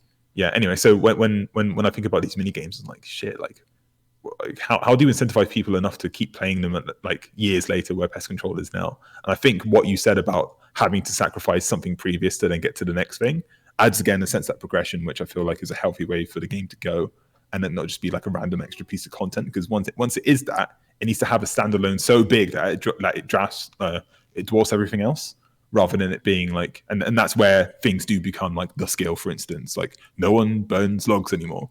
They just fletch them now, and you just go to Wintertodd to get free fire making XP or whatever. But whereas if you add something a bit more extra to it, which is just less, but for the sake of that particular thing, to then progress into the next thing, gives people a sense of guidance of where they're going to go, allows them to set easier, clearer goals in which they achieve, which then allows them to play the game more in a longer period of time because they don't need to create goals like themselves, for instance. Like someone mentioned about playing when you're not motivated, and it's like that's I mean, motivation isn't really a thing in my mind. It's more just like consistency and discipline of like just being able to set your own goals. But I'm someone who's practicing doing that. Having the game being able to set them out for you, which again is why I think achievement diaries is bad, because like people don't do it for people do it for the opposite thing, which is incentivizing, which is skilling. Which is why they hate rune grafting to some extent, because they feel like they have to skill to then PVM rather than PVM to PVM to PVM. But yeah, in terms of like the discipline side of things and setting goals, like for you, like I want to talk about you and your goals. Like your goals are mad. Like I'm like in terms of like the time length of it. I mean, I'm someone who wants to get 200 mil or 9 man, but from where I'm sitting, I'm saying like, holy shit, like your goals are crazy. And I honestly don't think, correct me if I'm wrong, but I don't think it's motivation which is driving you. I think it's like that sense of like legacy and like just like having yourself being known for that particular thing. Like what like there's the goal setting itself, and I can see the appeal to that, but like on a bit more of like a, I don't know, metaphysical level, like what does this like, where does your like purpose and vision and your goal really stretch you to? Like talk a bit on that.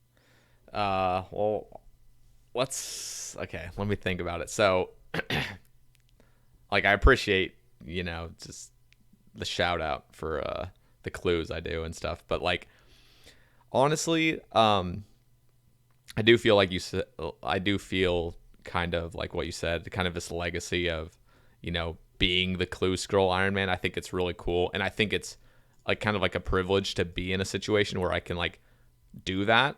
It's not like I've made a new fresh Iron Man and I want to do that, but I just can't because I don't have the resources, and I don't have a magscape. I don't have all the things I need. Like I'm in a really good position to be able to do that, especially after I get a mace. But I feel like it's just a completely unexplored area of RuneScape Iron Man mode where it's almost like skill. It's sort of like where skilling was the first year of Iron Man, where people were top page Iron Man for just playing the game.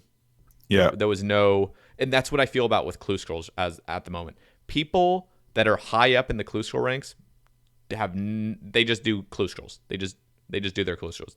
They have not been a dedicated clue scroller, where like skillers nowadays, you see the top page, those are dedicated skillers.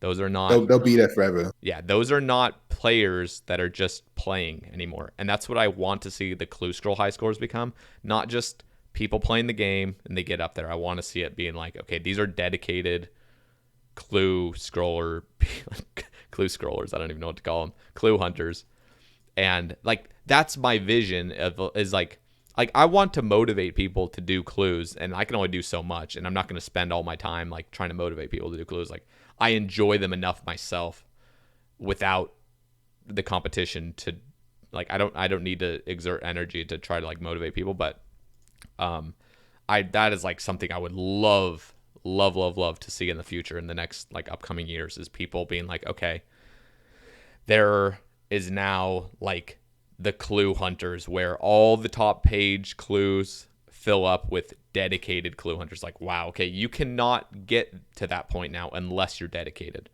Where Yeah. again, like you cannot just get top page Ironman without being a dedicated skiller at this point. And that was like a slow progression to that point. Like over years it took to get to that point where it's like, you know, I think it was either you or Lug that had mentioned like Curtis was top page for years and he was never a Yeah. skiller. He just played the game a lot. You're just playing the game, yeah. Like, do you remember the day you decided to start this?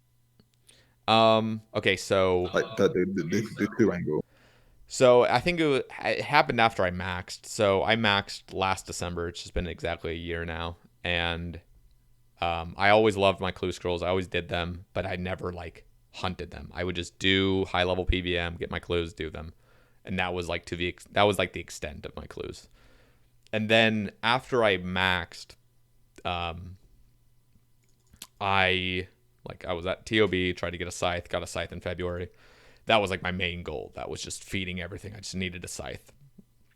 And at that point, I decided I wanted to go pet hunt. And that pet hunt decision was based entirely off of this is what people do, you know. They max, Yeah. they go pet hunt. And I realized pretty quickly that I am not motivated toward this, and I feel like a lot of people might be in the same boat as me, but instead of realizing it, they just burn out. They just say, ugh, like, you know, because pet hunting was not enjoyable to me. Just going to bosses I did not want to go to, and just getting a pet, and just completely RNG, you know. And I realized what I truly was like just loving was clues, and I feel like the biggest perk of clues is third age. I feel like third age is the thing that feeds my desire because it's so rare. It's so just unfathomable to like actually get all the third age pieces. Like it's not possible. Like, you know, it's just one of those things where it's like, wow, this is like deep. Like this is like this goes really fucking deep. If some, you know, this goes beyond 200 mil all in a sense, like hours wise to truly complete clues, you know. And I feel like that kind of that excitement of even just completing the basic uniques of each tier, like the fact that it is such a long-term investment, and like I don't know, it's just I don't know if there's anything more than that of just why I'm so motivated to do it, but it's also just something I'm naturally motivated to. I've always enjoyed clue scrolls ever since I started old school, and so it might just be something that you either are into or not, and you can't really get yourself into. Like some people just love skilling, and there's no way for them to enjoy anything else really. Like it's just what they do, and I feel like I'm like that with clues. I think you really hit the nail on the head there when you said that people are doing goals post max, which they don't actually align with, and like having like the self regard and core confidence to say like, you know what, I'm not actually going to do what everyone else is doing, and I'm going to try and do something a bit more like linked to who I am and what I actually want to achieve in this game. Because you've got to remember, like to everyone listening to this, Ironman or not, and this really speaks to the way I see the game, which is something you talked about with Duke. Like, and I confirmed in the comments on that video, I would still be playing this game if no one else was playing it. And that might sound crazy, but I've played single player games less than this, obviously, because it's the most I've invested in a game ever. And pretty much anyone at this level was at that point, but actually maybe World of Warcraft a bit higher, but I'm catching up to it. Where like I'd still be playing it if it was just me, because my goals and my like purpose and idea of where I see myself in relation to the legacy of the game, and I am thinking at that level really. Like like when people hear the name, like what do they actually want to associate with that? and it's something I actually kind of care about in terms of like a reputation sense. Similar, like previously with the rambles, it was more like, yeah, that vibe you're talking about, that passion of like solving the game. Now it's really here, and I don't really have that time to dedicate it to anymore. But I still got that spark there. What actually do I want to be known for? And hearing you talk about, like Third Age, that's the thing. Clues, so completely different to like just, oh yeah, I just got like 20 pets, and I'm just doing cocks with the boys now. It's like that sounds like such a sad existence, and I think you spoke to it right at the start. Like, you feel that from people. Like, when you're talking to people, it's like, shit, why are you playing? Like, what is actually getting you to play, other than just like a goal that is kind of there but kind of not? And yeah, you got all the pets, cool. You just got lucky quite a lot of times, or you went dry. Oh man, oh you're such a giant spoon. It's like, nah. It's like I've done 16k Arachnus, and I'm rank 1 elite clues, or like I've gotten to like these 200 mils as an Ironman, or like check my herb tab, bitch. Like that level of like or like the consistency of something I actually want to drop on this ramble. I've completed my whiteberry runs. Like, I've done every single whiteberry run I ever need to do for 200 mil now. Damn. Like, I don't need to collect any more whiteberries. I've done jealous. 0 corp, which I'll probably do in the future, which means I'm going to go over. So how many is that? So from 0 to 200 mil, it's 97k whiteberries. But because I'm at 50 mil herb already, I just like took off a quarter of that. Yeah. So I'm at it's like 74k, 72k or something like that. And I did poison ivy runs back when you only got 4 per patch, and I managed to get like 16k of those just for like Calcot protection. Like back when you got bare Calcots from Zora and you had to grow them for farming XP, because you didn't have like farming guild contracts to like boost yourself up, where you don't need to even wear the outfit anymore. But like it's that level, and I've done like shit. Like I've probably done over like thousands of herb runs. And it's like that level of like consistency and like that macro play style is something that like I may be ranked 60 now or like 59 or whatever, but like I will be top page, because no more than 25 people is going to get 200 mil by the end of this, I think, like unless they really dedicate it out. So like that's where my mind is. But even at the same time now, it's just hearing you talk about clues, it's like it really got me saying like I really do blame you for this. I do every single clue I get instantly. And it's really changed. And I've started saving caskets now as well. Like I've got my own clue tab in my bank, and I'm like watching. Because sometimes I just instantly click the casket when it opens, but like that's just not fun anymore. Like I really want to just like add to that bit of story to the account of like I'm just going to fire up a random stream once a year and just open all the clues I got that year and just see what's in the box. Yeah. And that level of excitement you don't get anywhere else in the game. Like you get a bit of that nostalgia we were talking about in terms of like learning something new or doing that new piece of content for the first time, but then it gets solved. Or you grind for pets and you may go like 2x drive for the pet but it's like, oh man, you got really unlucky, time to go to the next like 1,000-hour grind for this little pixel thing that follows you behind, which you just put in your house anyway and spend like 500k on. Like, who gives a shit? Like, I've saved all my boxes this year and I'm going to get Third Age from it and like see what happens. And it's like that level of like dedication, consistency, and excitement I see is something which people really need to find in themselves, and and I guess it's like a call to action from that. If you're listening to this and you're like, I'm just hunting pets, or I'm just doing PVM with the boys, really think about like what else does the game have to offer, because there's going to be so much more pieces of content to really get into. Like for example, I completed Mahogany Homes. Like I got the plank sack, that was cool. I needed that for Sepulchre. And then I got the outfit because I thought, I'd save a bit of GP on going up to 200 mil. That's my plan anyway.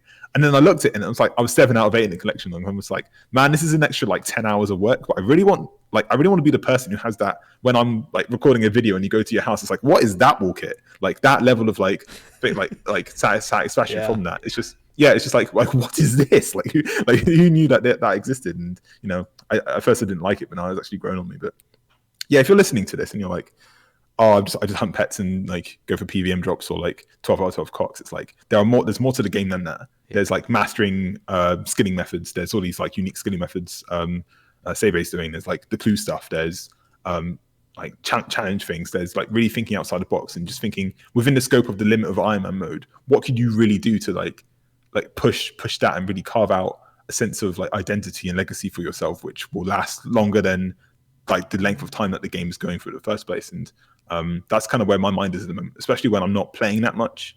I've got a family to look after now, and I've got a job to do. But there's still that passion previously there, which I need to keep fostering in and dedicating something which is a lot longer than that. It's got to be the way, guys. If you're really not about the pet stuff, and I don't think many people are, as compared to how many people actually do it. Yeah, so something to think about for sure. I am actually kind of want to stray just slightly because it just came into my mind. But when you say, this is a game where you see yourself achieving 200 mil but you don't set yourself to a certain time because you have like a great balance of, work, family, and game time. But you have reached that point where, okay, I do not need to be top page at all times in order to enjoy this game. I can go at my own pace, but you still have that spark for the game where you're going to complete it. And you even said, like, even if it's a single player game, I would still be playing this. And I've heard in your other rambles where you look at this game as like your own little save file of constant progression and just getting further and further. So now I'm curious, what do you think of players that flatline completely and just never log in again? And like, there's a few examples. Like, for example, I know so many. Yeah, sorry. You don't have to tell me who they are. I know exactly who. Like, Tyler plays RS3 now. Solo Parker's completely gone. Alo's gone. Lelador's gone. So many legends in my mind of like the previous histories of them who are just completely gone. It's soul crushing. It's so sad. Oh yeah. Like back in the day when I was playing for them to like witness what they were doing in the game. Like, this is such like nerdy like level of passion that I'm describing here, like reflecting on it, but like it's truly how I feel and how I felt back in the day. Like, I was mere mortals in the CC when I was watching them play. If I on the same world, I feel the same way with Hyger now. Like, the type of relationship we have, in terms of like just like witnessing greatness, like the legacy you're carving out in this particular way of innovation and just like technical prowess and skill, and just like the mindset and dedication and consistency to be able to achieve something which I know I will as well, but like years later, it's just no, he's got it all. He's got it all. It's just something absolutely beautiful to witness, like pure divine like greatness that you're just witnessing here, like, and in like a Java based like rhythm game, pretty much. Like, but that's how I really like in terms of like the amount of human potential you're witnessing being put into something like so long term. It's just like you don't get that in many other areas of the world. Like, you get them in more rewarding areas like, I don't know, athletics or whatever, and I also really appreciate that level of greatness too. But in the realm that I'm operating in, and I can actually compete at a top level, it's something absolutely crazy. The fact that it saddens me so much that these guys aren't playing anymore, and I'm happy in a way because maybe they found. I know in particular, Parker, he just kind of like, he's like, no, I've got a real life to live, and I've and I really appreciated that. Tyler got banned unfairly. He got unbanned like, I don't know, probably a year ago now, and we all knew it was an unfair ban. Illegitimate one, and that really just killed me completely, because that kind of jaded me to like the level of scrutiny that they put under these bans and stuff. Leatherdoor going, he's like an all or nothing guy, and I know those type of people. Parker, but Alo for sure. I mean, I know you talked about it with Duke. Like, I'm part of his Discord. I still see him chat and stuff. So, man, just log in, please log in, just log in, please. I just want to play. I want to play the same game that you're playing again. And it just adds more to like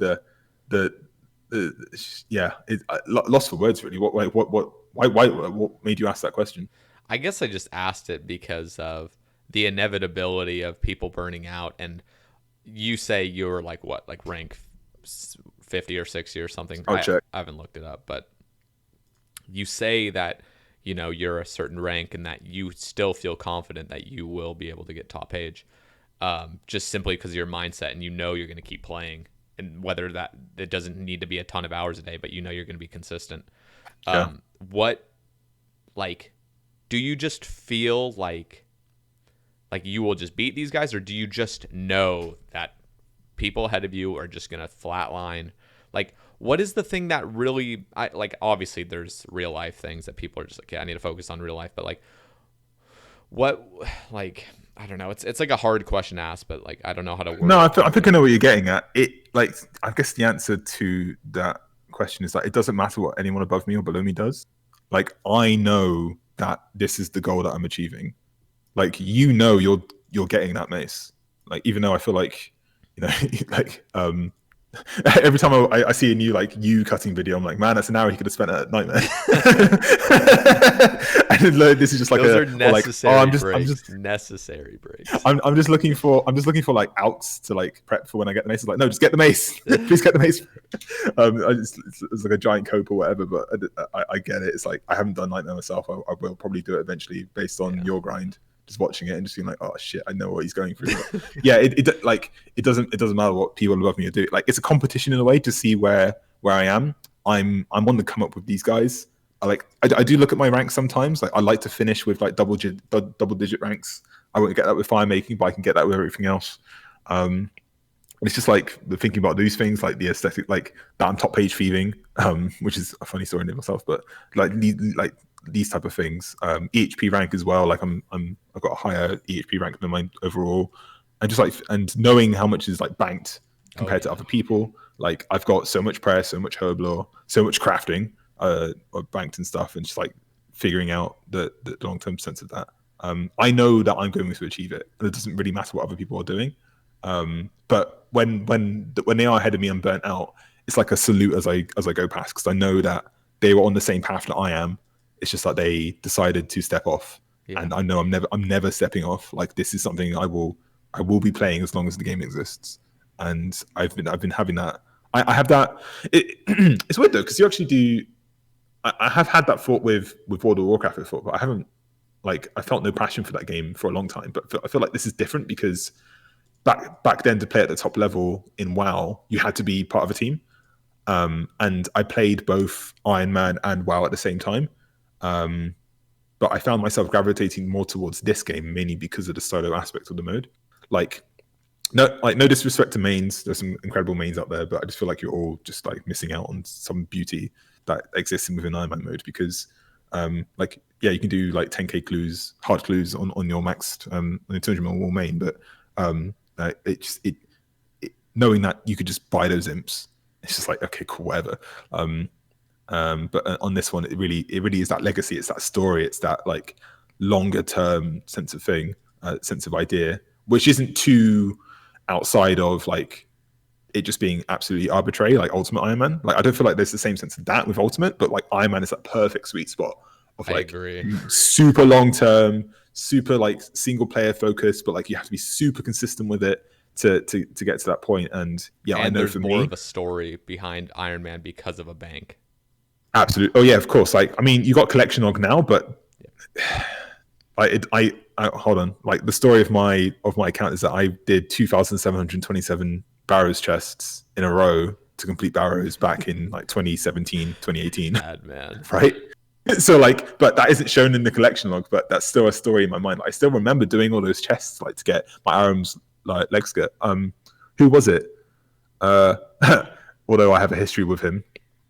It was actually Cub who managed to like convince me to get the last 2 items. I was really ready just to quit. But it's like, no, just send a couple more. And then like within 6 chests, I got both the last 2 items that I was looking for. Wow. And it's just like, yeah, it's like that, like at that point of like over 2,700 chests.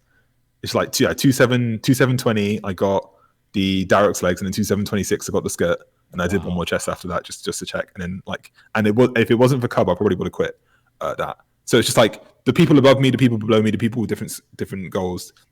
That sort of community aspect of it gives you the sense of motivation to like add to that story of like who was there. Tyler was there, Leldor was there, Solo Parker was there. All these people like just chatting, trying to solve the game. Who's here now? Dids is here. Nex is here. People I'm talking to, like Fenrir is here, Bubsy's here. Like all these people helping me with Cox and stuff. Like these are names I'll always remember in my mind of like, damn, that person was really on point with me. But again, it doesn't really matter what they do. They're part of my story. My story is my legacy with this game, and that's what I'm carrying forward with it. If that answers your question. Yeah, now that does. It's just a beautiful game, this, isn't it? It Like is. it's just really, it's just like, Even with it's a all beautiful accident. yeah, even with all the updates and all the criticisms we have, we still log in every day and we still enjoy like just the little things of it. Like I have my gripes, I have like little, updates that come out I'm not pleased with, but like at the end of the day, it's like we can talk shit all we want, but we're still talking about it. So like we obviously love it. But Yeah, I know, man. It's like, I care so much because I care so much about it. yeah.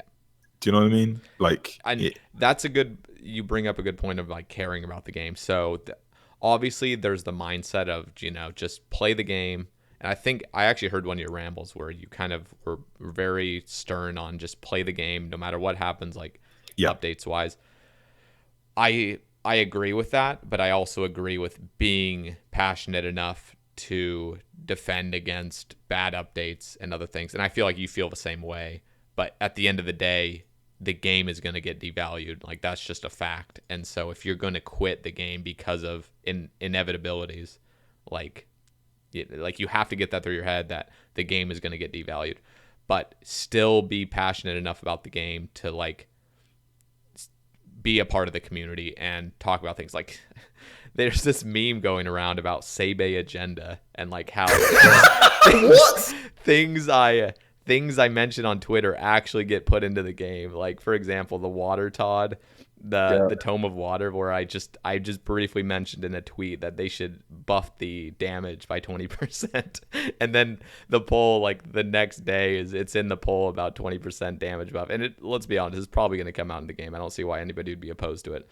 But there's things where being a part of the community, obviously me having been kind of a content creator for almost 2 years now, like has helped with that like recognition, because that's just how the world is. If you get some sort of exposure, you're just gonna have more of a say in things. And I'm very fucking pleased to be able to be in that position where I can kind of get my agenda, like kind of get my way in certain things. But it's kind of cool. Like I like being a part of it. I like feeling like I have a say in like things that come out, and it's awesome. Like, and I'm like, I don't feel like any of the things I've truly wanted, like really OP things that really benefit me, like clues, have ever come into the game. But little things where I can see no downside. Like I love that they listen to the community. What's the most broken thing you'd want in the game, which is actually like what you'd actually want, not something which is just super crazy, but like the most broken thing in the game that I would like is I don't know if it's broken, but seriously, like the one thing I really want is I want to be able to get competitive rates with clues from skilling. Whether that be some blessing you wear where you reduce your XP you're getting, but you have a super high chance of getting a clue. Like I'm not even saying super high chance of getting a clue. I'm saying competitive to PVM. Like why should I be able to get like 8 hard clues an hour from jellies and be able to complete them? But like I can't do that with a super high intensity skilling method. They have to be the shittiest rates. Okay, so Arctic pine logs out in Nate is not. There's a bunch of trees that give 40 XP, and they take just about as they take longer to cut than yew logs basically, or not yews, maybe like mahoganies. They're like about the same rate of success, but they're like the worst XP in the game. Like, why can't something so niche like that be a great way for clues where it's like, hey, you're gonna put in a bunch of energy to if you want to tick manipulate this, but it's a great way for clues, and it opens up these niche things to get clues. It doesn't need to be do the best skilling method and get clues. Like I had mentioned big net fishing, something that nobody will ever do because it's just it's not even an argument. It's just worse. It is just worse. Why not make that have a niche of giving clues? And like obviously that's fully clue centered, so completely selfish on my end. Like that's what I want. But that is the broken update that I would want. And I don't even think it would be busted. I think it would be a great balance to give skilling not more GP per hour. Well, I guess you could in turn say it's more GP per hour, but no bot is going to be doing clue scrolls. So it's like, why not make skilling have that incentive to get clues just as fast as PVM would? Yeah, I think that's a good idea, especially with the example of like Arctic Pine Lords was just something that no one ever uses because with the agility pet, there's the Penguin course, which is like 3x better than any other course you can do for the pet if you're really just going for it. So if you want to like, and no one else would use that course if not for that higher chance, right? So if you wanted to open up the game a bit more and for this particular play style, like have a way to get that with just a bit more interactivity in it rather than just barraging jellies with your ults or whatever, then that is definitely the way to go. For me, I would actually do something on mechanic level. I would remove like the tick delay from most actions. So when you cast like Fertile Soil or Spellbook Swap or Alchemy, for instance, or rune crafting at the altars. Like rune crafting at the altars, like I would unlock that. I think I've said this loads of times, but I would unlock that like restriction of like tick delay on pretty much most things. So like you could really just speed up, like everything is just like one tick, one tick, one tick, one tick, and it just depends on like how fast you can actually go or keep in line with that rhythm. Because like I just feel like that would make the game a lot more like fun, if for me at least. No, it is satisfying. It's extreme. Think about Wintertodt. Wintertodt is the least satisfying thing ever. Because you like fletch a fucking log and it takes 3 ticks just for it to start the fletch. Like, oh my god, like just do it when I tell you. Yeah, so if it was like a click the knife, click the log in one tick and it made it in the next tick, and then you like in that same next tick you were like doing it. But then the XP rates would be adjusted for the new level of speed, and it'd be very easy to calculate because it's just like everything would just be however many ticks it is, you divide it by however that much. So like with a 3 tick thing, it'll be a third. You'd only get a third of it because that's just how the math works. But I feel like that'd be a really fun thing to like a weird leagues thing to put in. It's just like create like crazy XP rates, but remove tick delay on everything. I just see what happens, see what methods people come up with. Yeah. I agree. That's completely busted, but at the same time, because it just removes the skill ceiling, like it ups the skill ceiling to like a really high level. In most things you wouldn't even consider, like instant alking, enchant, like just these type of things. But then you just combine that with other aspects of the game, and then you like I don't know, like this is like 4-year-old video of Hyger doing RD rooftop. So have you seen that video? Is he doing is he like enchanting jewelry? Yeah, he's enchanting jewelry, doing broads and alking, I think, while doing tick perfect, like that type of stuff. Like just having that sense of like mad amount of clicks that you need to do to be able to do that outside of things like I don't know 1.5 teaks or whatever. Really just like makes me think. I get that feeling when I'm trying to learn 4-1 solo at home at the moment. Like there's a lot of in-depth stuff you can do here, where every tick is like precious and you can really use something here. Yeah. What were you gonna say? I was just gonna mention, like, realistically, do you think? Because I think they've even mentioned it, kind of on a Q&A, about removing the altar delay on crafting any altar. So like it would be similar to combo runes, where you can actually 1-tick lava runes. They would remove the 4 or 5 tick delay, whatever it is, on crafting altars. Do you think that would be a good update if they actually just removed it from all altars and gave it a higher skill gap, where like you could actually 1-tick altars for traditional rune crafting? I think anything which increases the skill ceiling in the game is ultimately healthy. Even if it shaves off hours of even if they don't change the XP rate, but just like make it faster, but in that way where the thing that isn't stopping you isn't like the delay, or you can only do so much within a certain window where you've got to like wait for a bit. Where if you're clicking every single tick, and the method is allowing you to do that, and every single tick has an actual impact on your XP rate, then I feel like that is a healthy thing for the higher level mechanics of the game, to where you can then use the unlocking of that delay to then put in something where you are actually doing on a 0.6 reaction time per interaction with, because that like it's so in World of Warcraft that was like the global cooldown, which is 1.5 seconds, which later on got reduced down to 1 second. So like you had like a 1 second reaction time for some things. But even then, like there was like the coordination, and then like the movement and things. But in this game, it's 0.6, and that's like I mean, 0.6 is not that long now that we've played this game for a long time.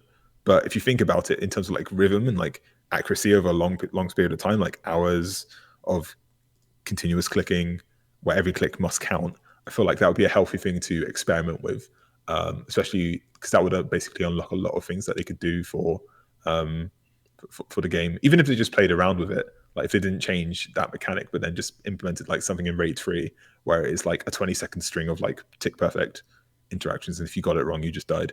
Like that would be fun. I'd really enjoy that. And because like they did it a bit with Cerberus, like where you do the prayer flicking, but even then there's like a tick window in there where you can just do that.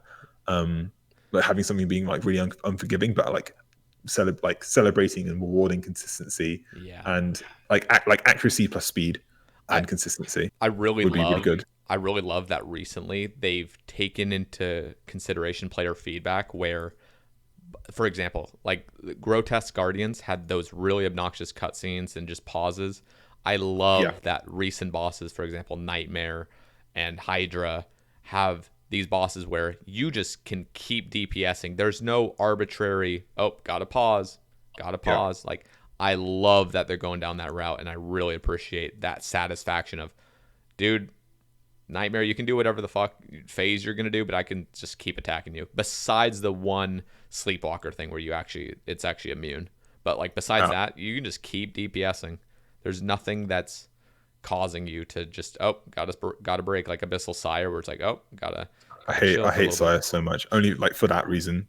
Yeah, and I'm so glad I got my bludgeon. I love that they're going down that path. Just like removing these things that just aren't inducive of high level playing, where you're just waiting around for like 1.8 seconds. It's like not necessary, really not necessary. And like if you're like a tick behind or something, then that really messes you up, and you need to like understand how to get back to the cycle that you were in to make it like as streamlined as possible, because you'll be doing that same interaction for like minutes at a time. You want it to be tick perfect in that sense.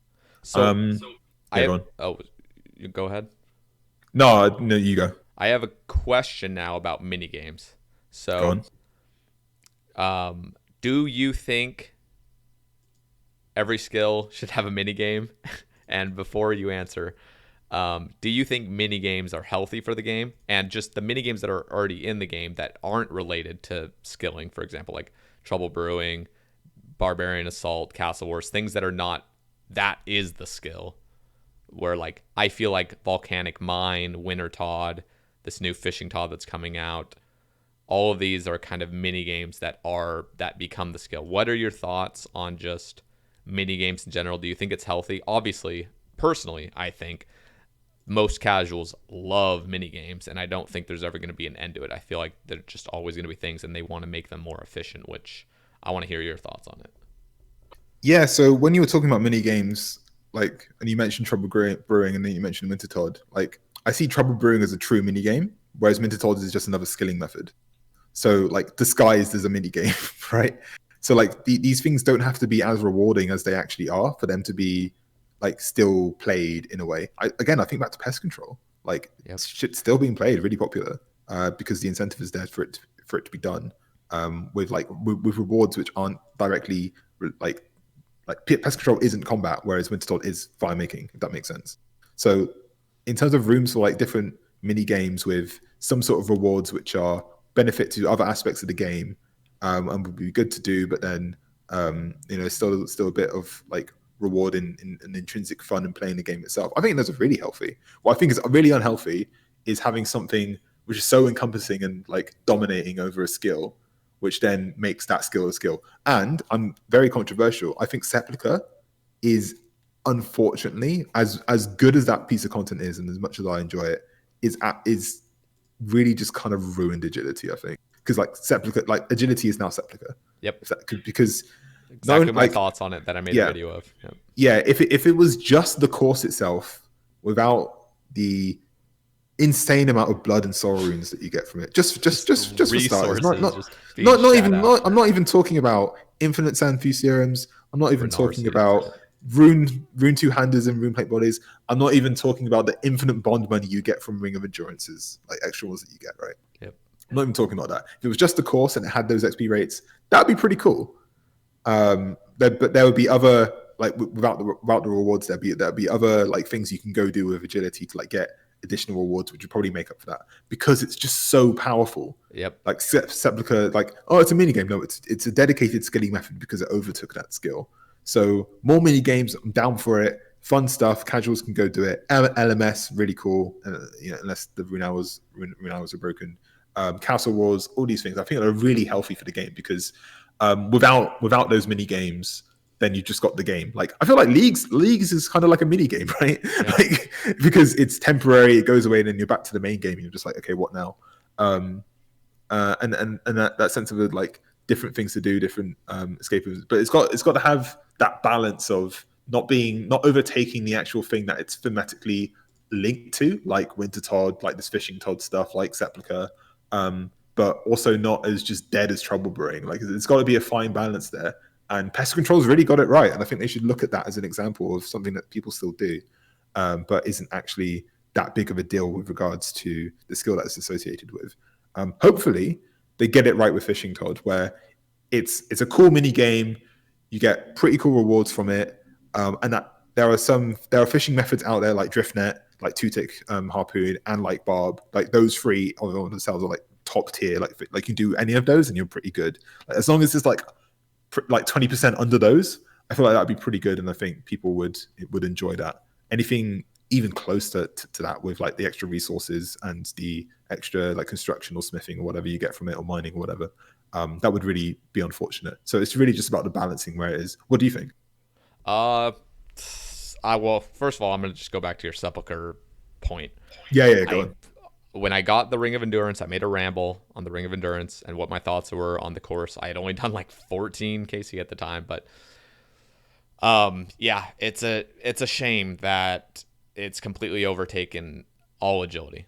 Besides Artie, which they pulled to almost have it overtake Artie. You get everything now from this course. Fuck every other course.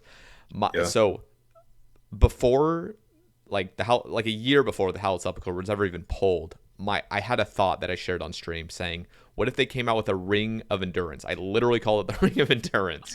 And like, I wish I had VOD saved, because I literally talked about this Ring of Endurance that would come out from older courses, all the old courses that nobody ever does. I'm glad they've incentivized Apatol and Penguin Agility. Those have their two niches, where like you can get the monkey backpack, obviously, and then higher rate for pet. But I was thinking, okay, what about Dorgeshin, or what about, all these other courses that are just for XP, like that's it. Why not give a rare chance of, when you complete the course, you have a chance of getting a ring? This would be the Ring of Endurance. That's basically what we have today. But instead of that, it's everything is given to the Hallowed Sepulchre, the best XP, the best rewards, the best everything. And when they initially said 80k an hour XP without looting, I was like, great. And then if you loot, it's probably about 65, 70k. Literally in my video I made back in June, I said a good update would be, if you want to loot at Sepulchre, you get docked XP. Like, as in, every time you complete the lap, you don't get as much XP from it. In fact, you lose like a significant chunk, like 15, 20%. And I thought that would have been way more balanced, simply because, okay, when they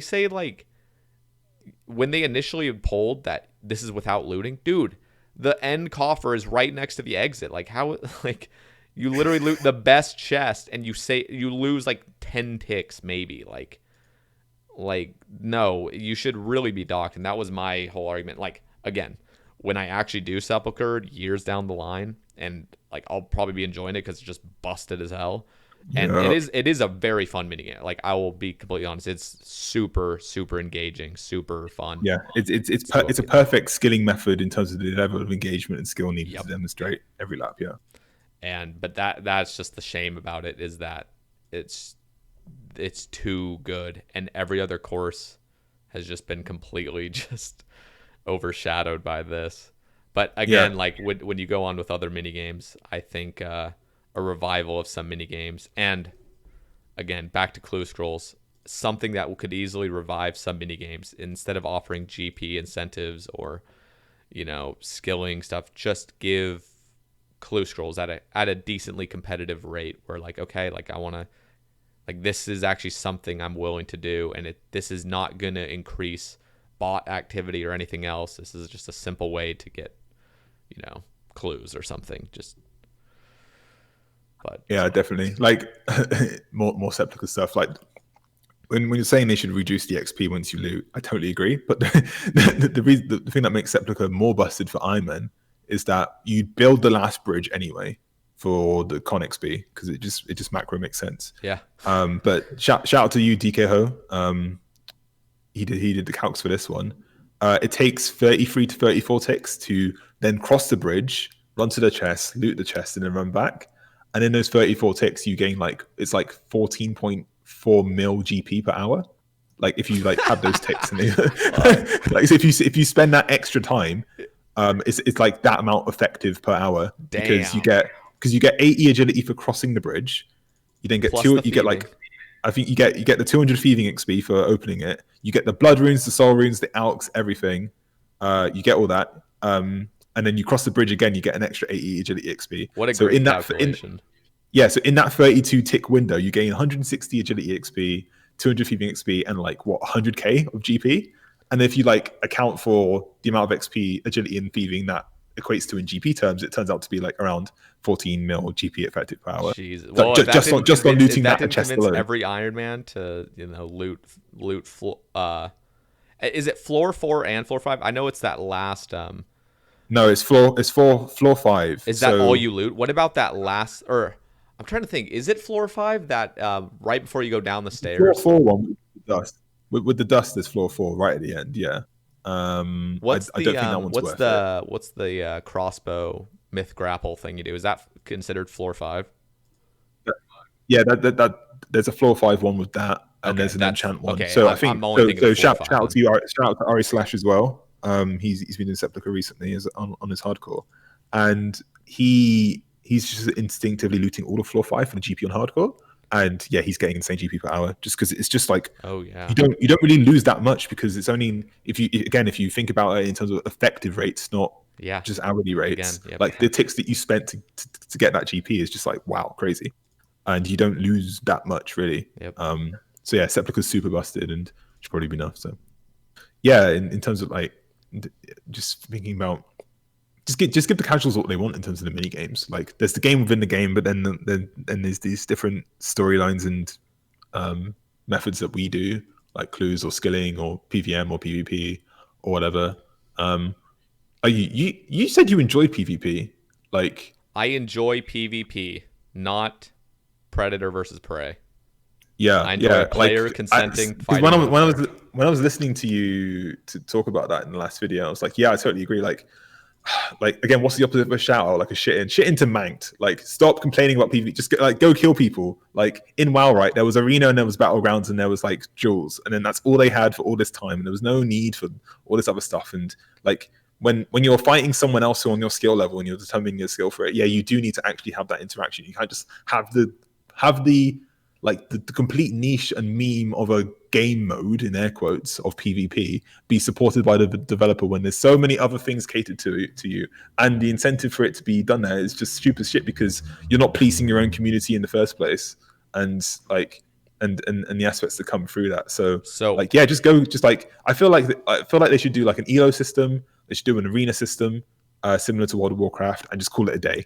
And that would really satisfy a lot of PvP. Like that would be all you need because it's PvP. So like, where's the variation in the players that you can provide for that? Not really that much. Go on. I watched. I barely ever watch like actual popular RuneScape YouTubers. Like real, I hardly ever do. But Framed's video I saw on Twitter, it got retweeted by somebody, and his video was like, Jagex needs to fix PvP, and I just wanted to be humored, so I just watched it. And he brought up some good points about how broken like the D spear is with like spearing people and certain mechanics that are actually broken. But he concluded the video, and it made me fucking cringe so hard because he brought up good points, and then his conclusion, he literally said, Jagex, fix PvP. And then he started listing a bunch of ways to bait PvMers and skillers into the wilderness. It was like, it was awful. I'm like, he literally, like, he was bringing up good points. I'm like, damn, like, okay, this guy, like, he's proving points. He's putting video evidence of things like this. He's proving it by doing it himself about how busted these mechanics are.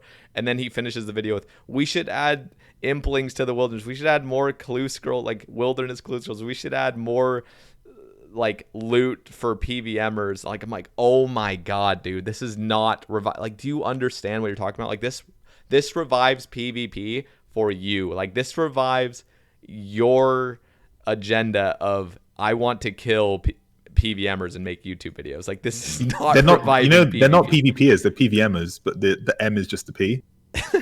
Like they're doing a PvM encounter with something which is a player, but is actually to them a monster. It's literally awful. Like that is not gonna revive anything. Anything that baits, or like the Chaos Altar, Black Chins, like anything that, like, yes, they have that high risk, high reward. But it's not even like that high risk. And the other thing is, it's just ruin. It's making people hate just being out. It makes people vote no to PvP updates. And like, PvP is great. PvP is awesome. Like I will say that till the day I die. Like PvP is great. Yeah. And I want PvP to thrive. Predator versus Prey is the worst thing for PvP. Yeah, I think the best thing they could do is get rid of every single PvP world, get rid of the wilderness, and then restructure PvP to be centered around the skill level of killing the other player who's also fighting back. So things like arenas and battlegrounds, similar to World of Warcraft. So I've never done arenas and that. Can you? Yeah, so it's just like 3v3, 5v5, or 2v2 in like a set arena, and like you just like similar. They've done tournaments similar to that, right? That sounds cool, and they were really cool to watch because. Yeah, they were so cool. Just more of that, but in the game where there's an elo system and like you have seasons, and then like similar to leagues where you got like dragon ranks. Like if you got a dragon rank, you get like a certain customizable thing. Like in WoW, they did mounts and titles and like different armor sets and stuff, which showed prestige. And again, it's just about the high scores and the prestige. Like you just put it on the website as a high score. Who's the top PvPer in the world? Like I'd like to know, and I'd like a system to kind of legitimize that a bit, because.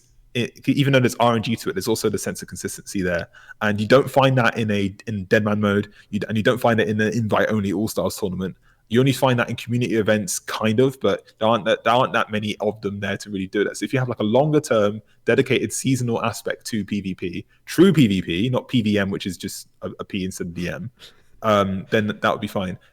Like with that, I do think that.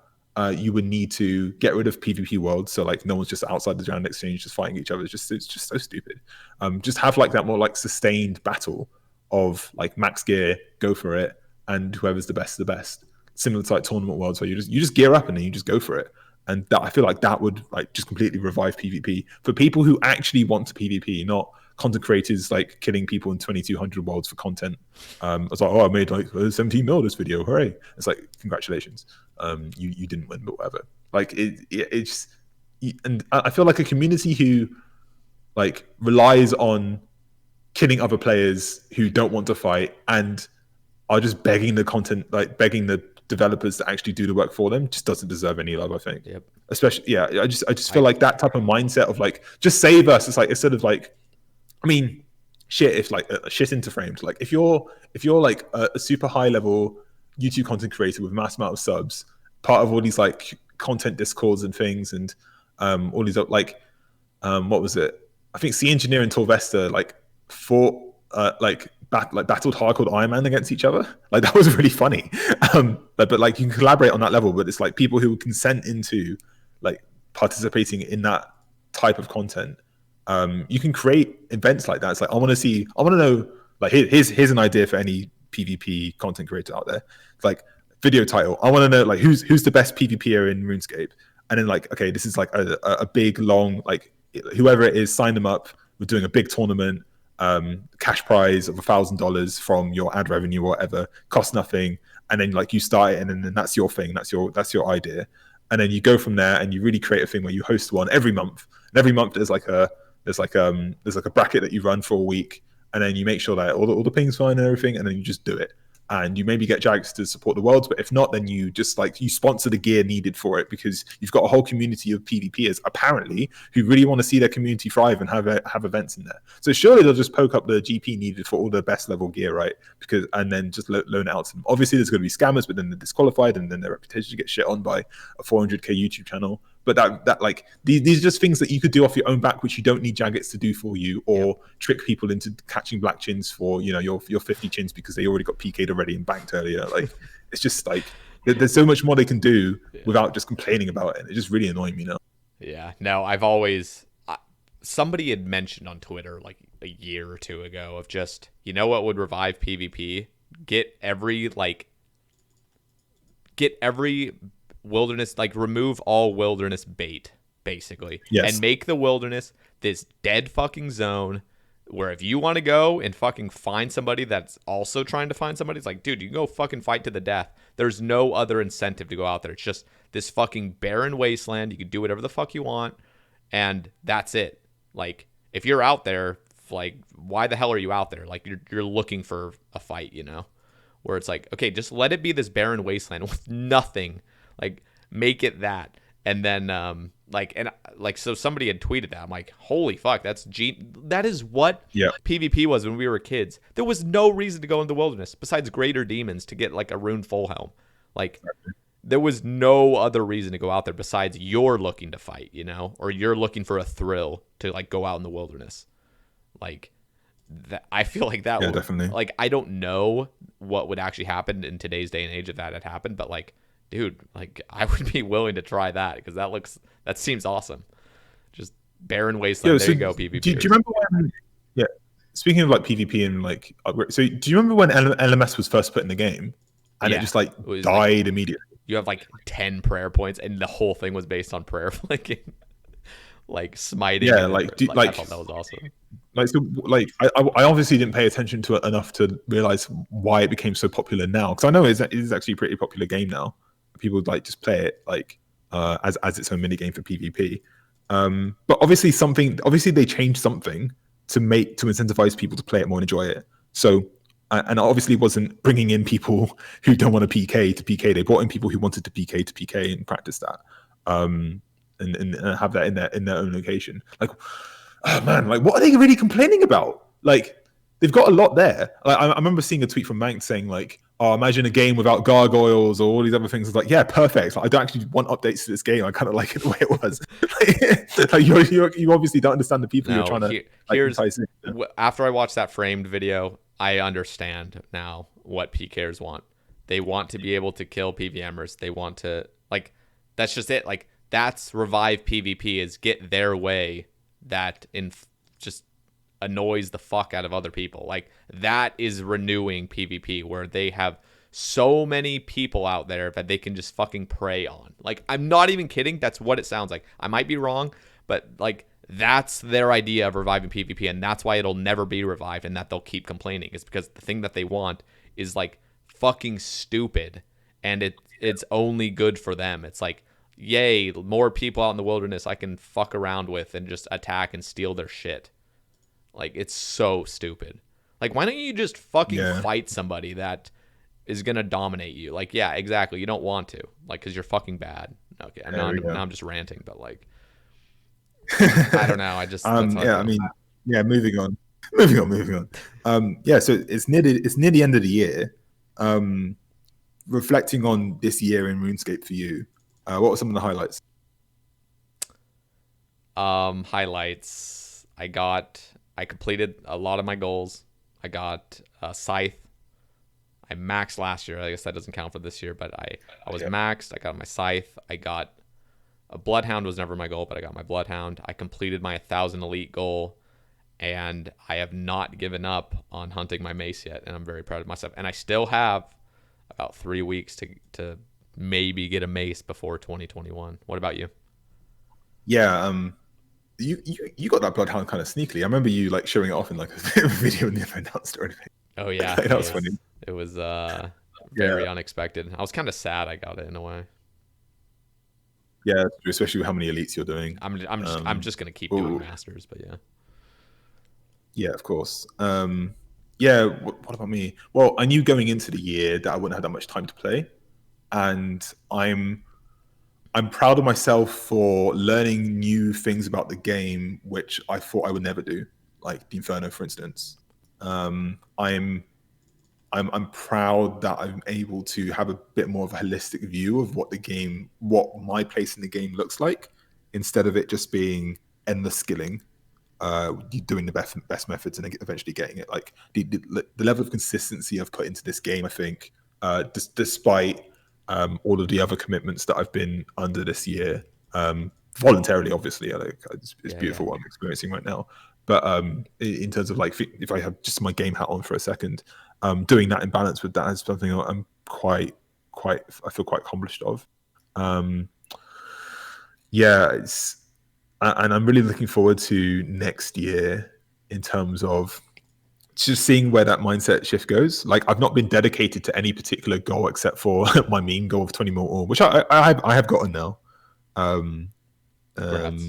Yeah, it was like something I set myself like ages ago, which I just slowly worked on. But yeah, I did end up pushing for that like a couple months ago.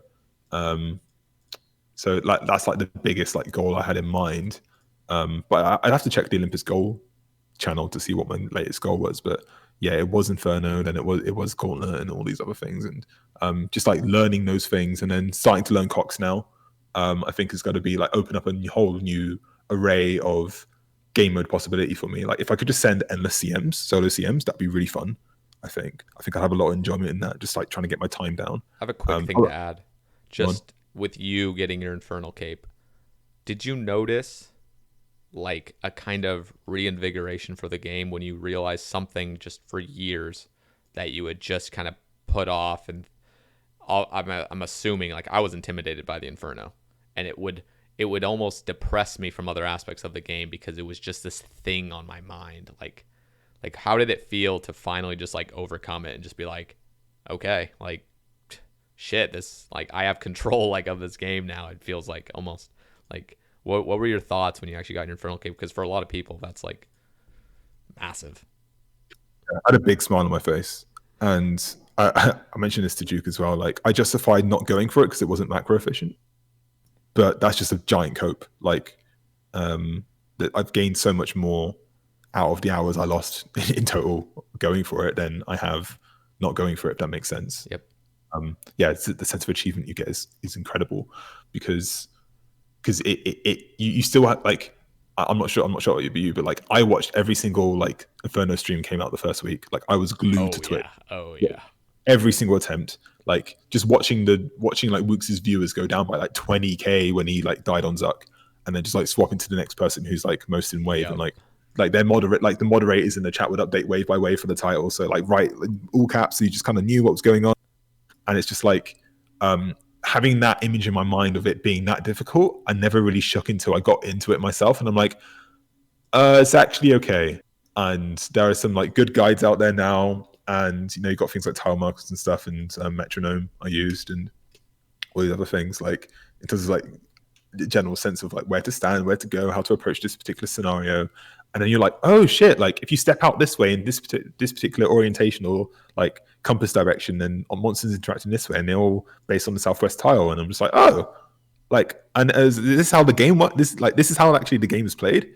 That level I've taken to pretty much every other aspect where like I truly can anticipate like 10 ticks ahead and really just see that now. Whereas I didn't really have that like vision or mindset when I didn't go into it. But like when I decided, it's like, okay, I'm going for it. Like that was a big thing for me as well, because I had to go back to Sarah to get the ACB, and then like I learned how to flick Sarah, because I was like, if I'm going to be here, I'm going to do Inferno, I may as well do the proper method. So I just learned how to flick Sarah, and I can flick it. I can just send like 60 kill trips now, and like I never thought I'd be able to do that before. When I first got my hilt, I got my hilt, dude. Yeah, I got my hilt like 104 KC or something, and that was like struggle session with like dragon crossbow, and I just wasn't flicking anything. I was just tanking everything, sending like 10 kill trips. But I just sent like 60 kill trips to get the ACB, and it was fine. It was just lovely. Yeah. And just that level of like confidence you get from like, oh, I can actually do this now. And I'm taking that into Cox next year. My goal next year is to just be in a state where I can just send solo CMs. And you'll get there so quickly. Like, yeah, because I mean, yesterday I did mage. I did like 4-0 mage, like pretty much first, second try. And then like I spent 2 hours with Bubsy and Fenris, shout out to them, in Discord, like streaming my screen. And it's like, okay, what am I messing up here? How do I like what tick do I attack here? How do I dodge? Like, how do I dodge flame? Just like 2 hours on like the phase before head phase, just getting it down. And entered the raid with like 2 points, but it was worth it. And I feel way more confident in it now. So yeah, just like that confidence boost you get. It's just like, yeah, damn it, I got it. Like I'm just excited to see what pieces of content, especially within PVM Diaries, will reinvigorate that for me. And there's just a lot more out there for me, like Nightmare stuff. I'm definitely going to go to Nightmare because of you. Good luck. I want to get my defender hilt at least from TOB. Yeah. But again, that involves other people, so my schedule doesn't really account for that. Which is why I'm like self-scouting my raids at the moment. But yeah, in terms of this year, really overcame a giant mental cope in my mind of like not approaching certain bits of content. There's not going to be a new piece of content or method that I don't try just because it seems too difficult, because I've done things which are actually quite difficult in this game now. And so if you're an Ironman listening to this at 2 hours 30 minutes into this ramble, congratulations to you, first of all. But second of all, if you haven't got the Inferno Cape yet, just please like go and work on it, because you gain so much more out of it than the hours that you put in. And like you saying, oh, it's not worth it, or it's not macro efficient, or yeah, my fire cape will be fine. This is a giant cope, and you gain so much more knowledge and skill out of learning it truly properly than if you don't. So definitely a rite of passage and a sign of accomplishment for sure, which I'll be taking. And just another thing to add is it is hard. Like, you have to accept that it's a tough thing that's going to make you grow. Like, as cringe as that sounds because it's RuneScape, it's just like facts. Like, whatever's really tough in this game is going to just push you so much further than like you would have thought. Like, anything that pushes you, it's so much. Like, there's so many aspects of the game now where I look at it as, if this is tough, this is good for me. Like, and I can literally relate it to real life. You know, if anything's actually pushing me, this is healthy. Like, this is a good thing for me to do. Yeah, definitely. So in terms of next year, sorry, my push talk went off. In terms of next year, then, what are you looking to do? What are you looking to achieve? Next year, in my eyes, I see myself getting a mace early next year.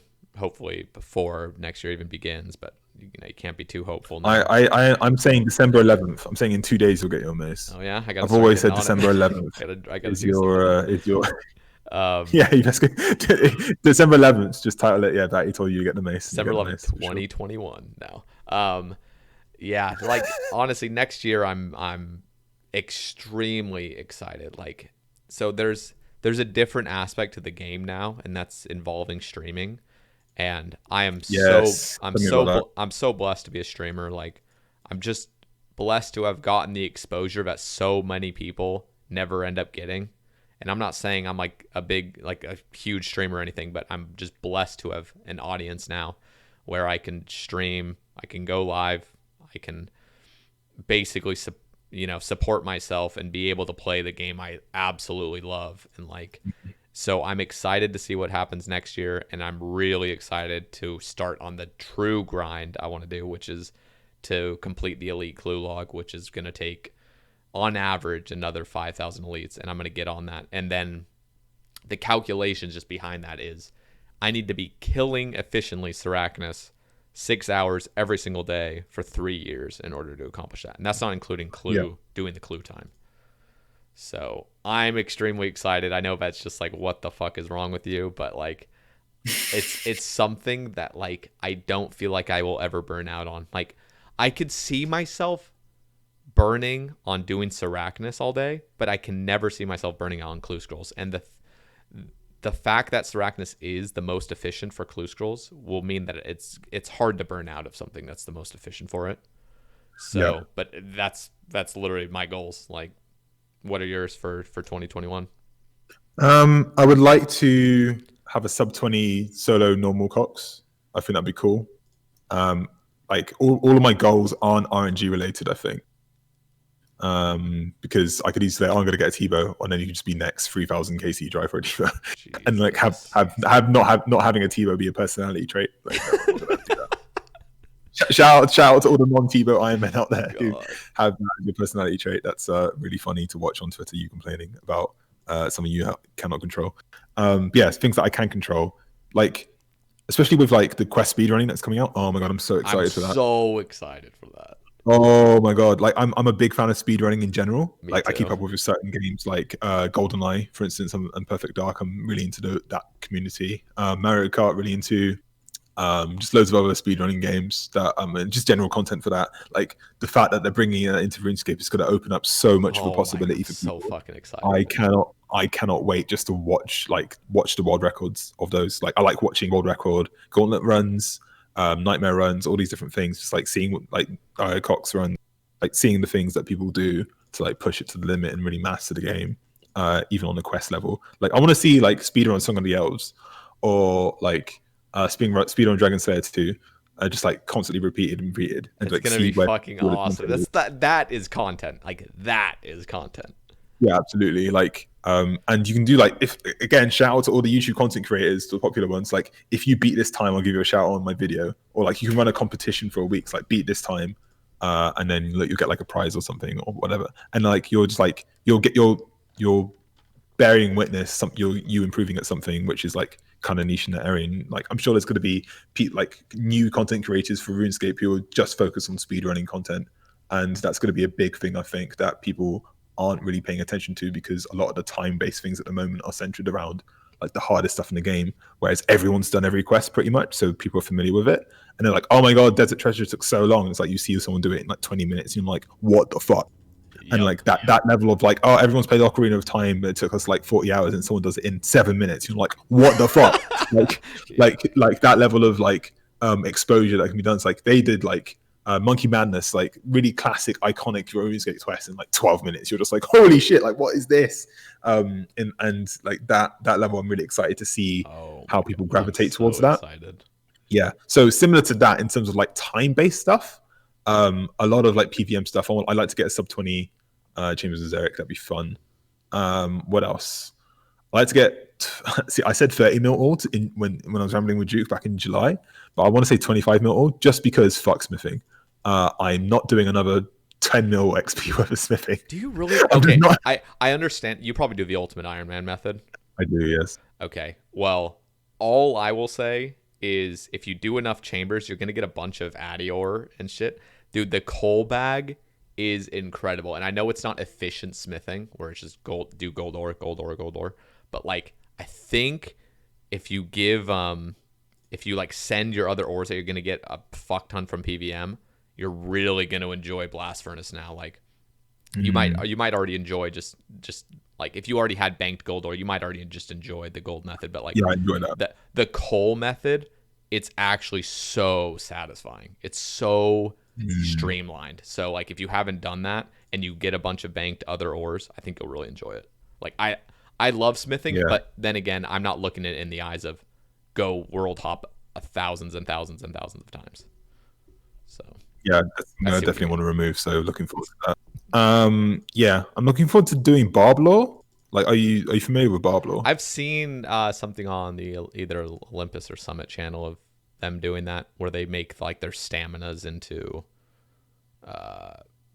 whatever they're called, mixes, barbarian mixes, stamina mixes. So you take like 22 dose magic pots, and like you fish there, make them into pots, use those as the tick generator, then bank the caviar and then bank and then go back there. Like I'm looking forward to doing that for sure. So that's something I'm looking forward to.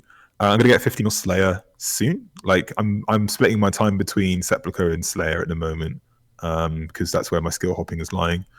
That sounds fun. That I've sounds got like a fun combo. Yeah, like doing just Vorcast, like Dragon Slayer plus the Sepulchre is like mad GP effective. Yeah. I'm getting so much GP at the moment, especially with the passive fletching I get from Sepulchre. I've mined, I think lifetime I've mined over 1 million day out. Damn. I've spent quite a yeah, I'm proud of you for mining Dale, by the way. I fucking love that you are the Dale king of irons. Like, I love it. Yes, I like it is my like in fact like shout big like the biggest shout out I've shouted out and shitted in a load of people in this ramble.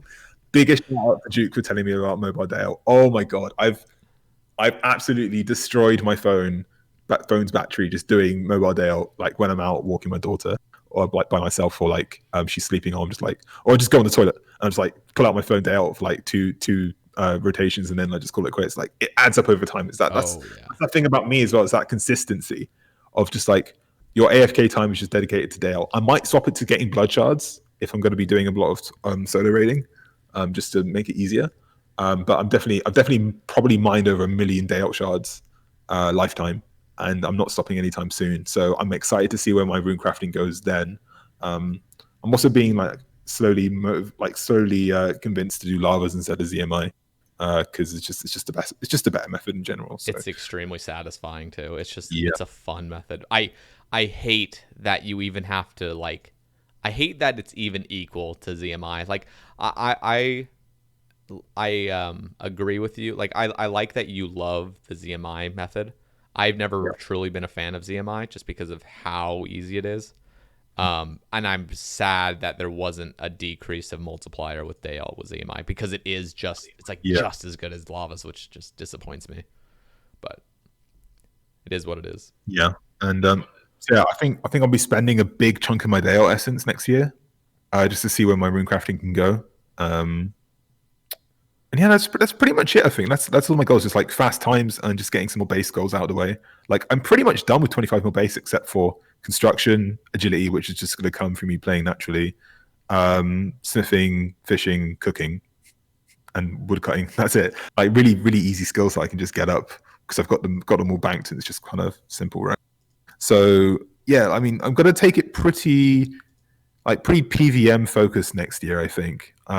I wouldn't be surprised if I saw myself with like Ancestral, a Kodai, like these type of things in access to my account, plus like any of the other PVM diary stuff that comes through before I then continue with a lot of my other skilling stuff. But I say all that with like the dread in my mind, and you also mentioned this as well about, well, it's something because you hate Warcraft, but like the dread in my mind of the Warcraft stuff that's definitely going to come. Like, they have to do it, and it sucks that they haven't done it yet, but it's good that they haven't done it yet because it's a good way for me to bankroll everything that I'm going to be doing.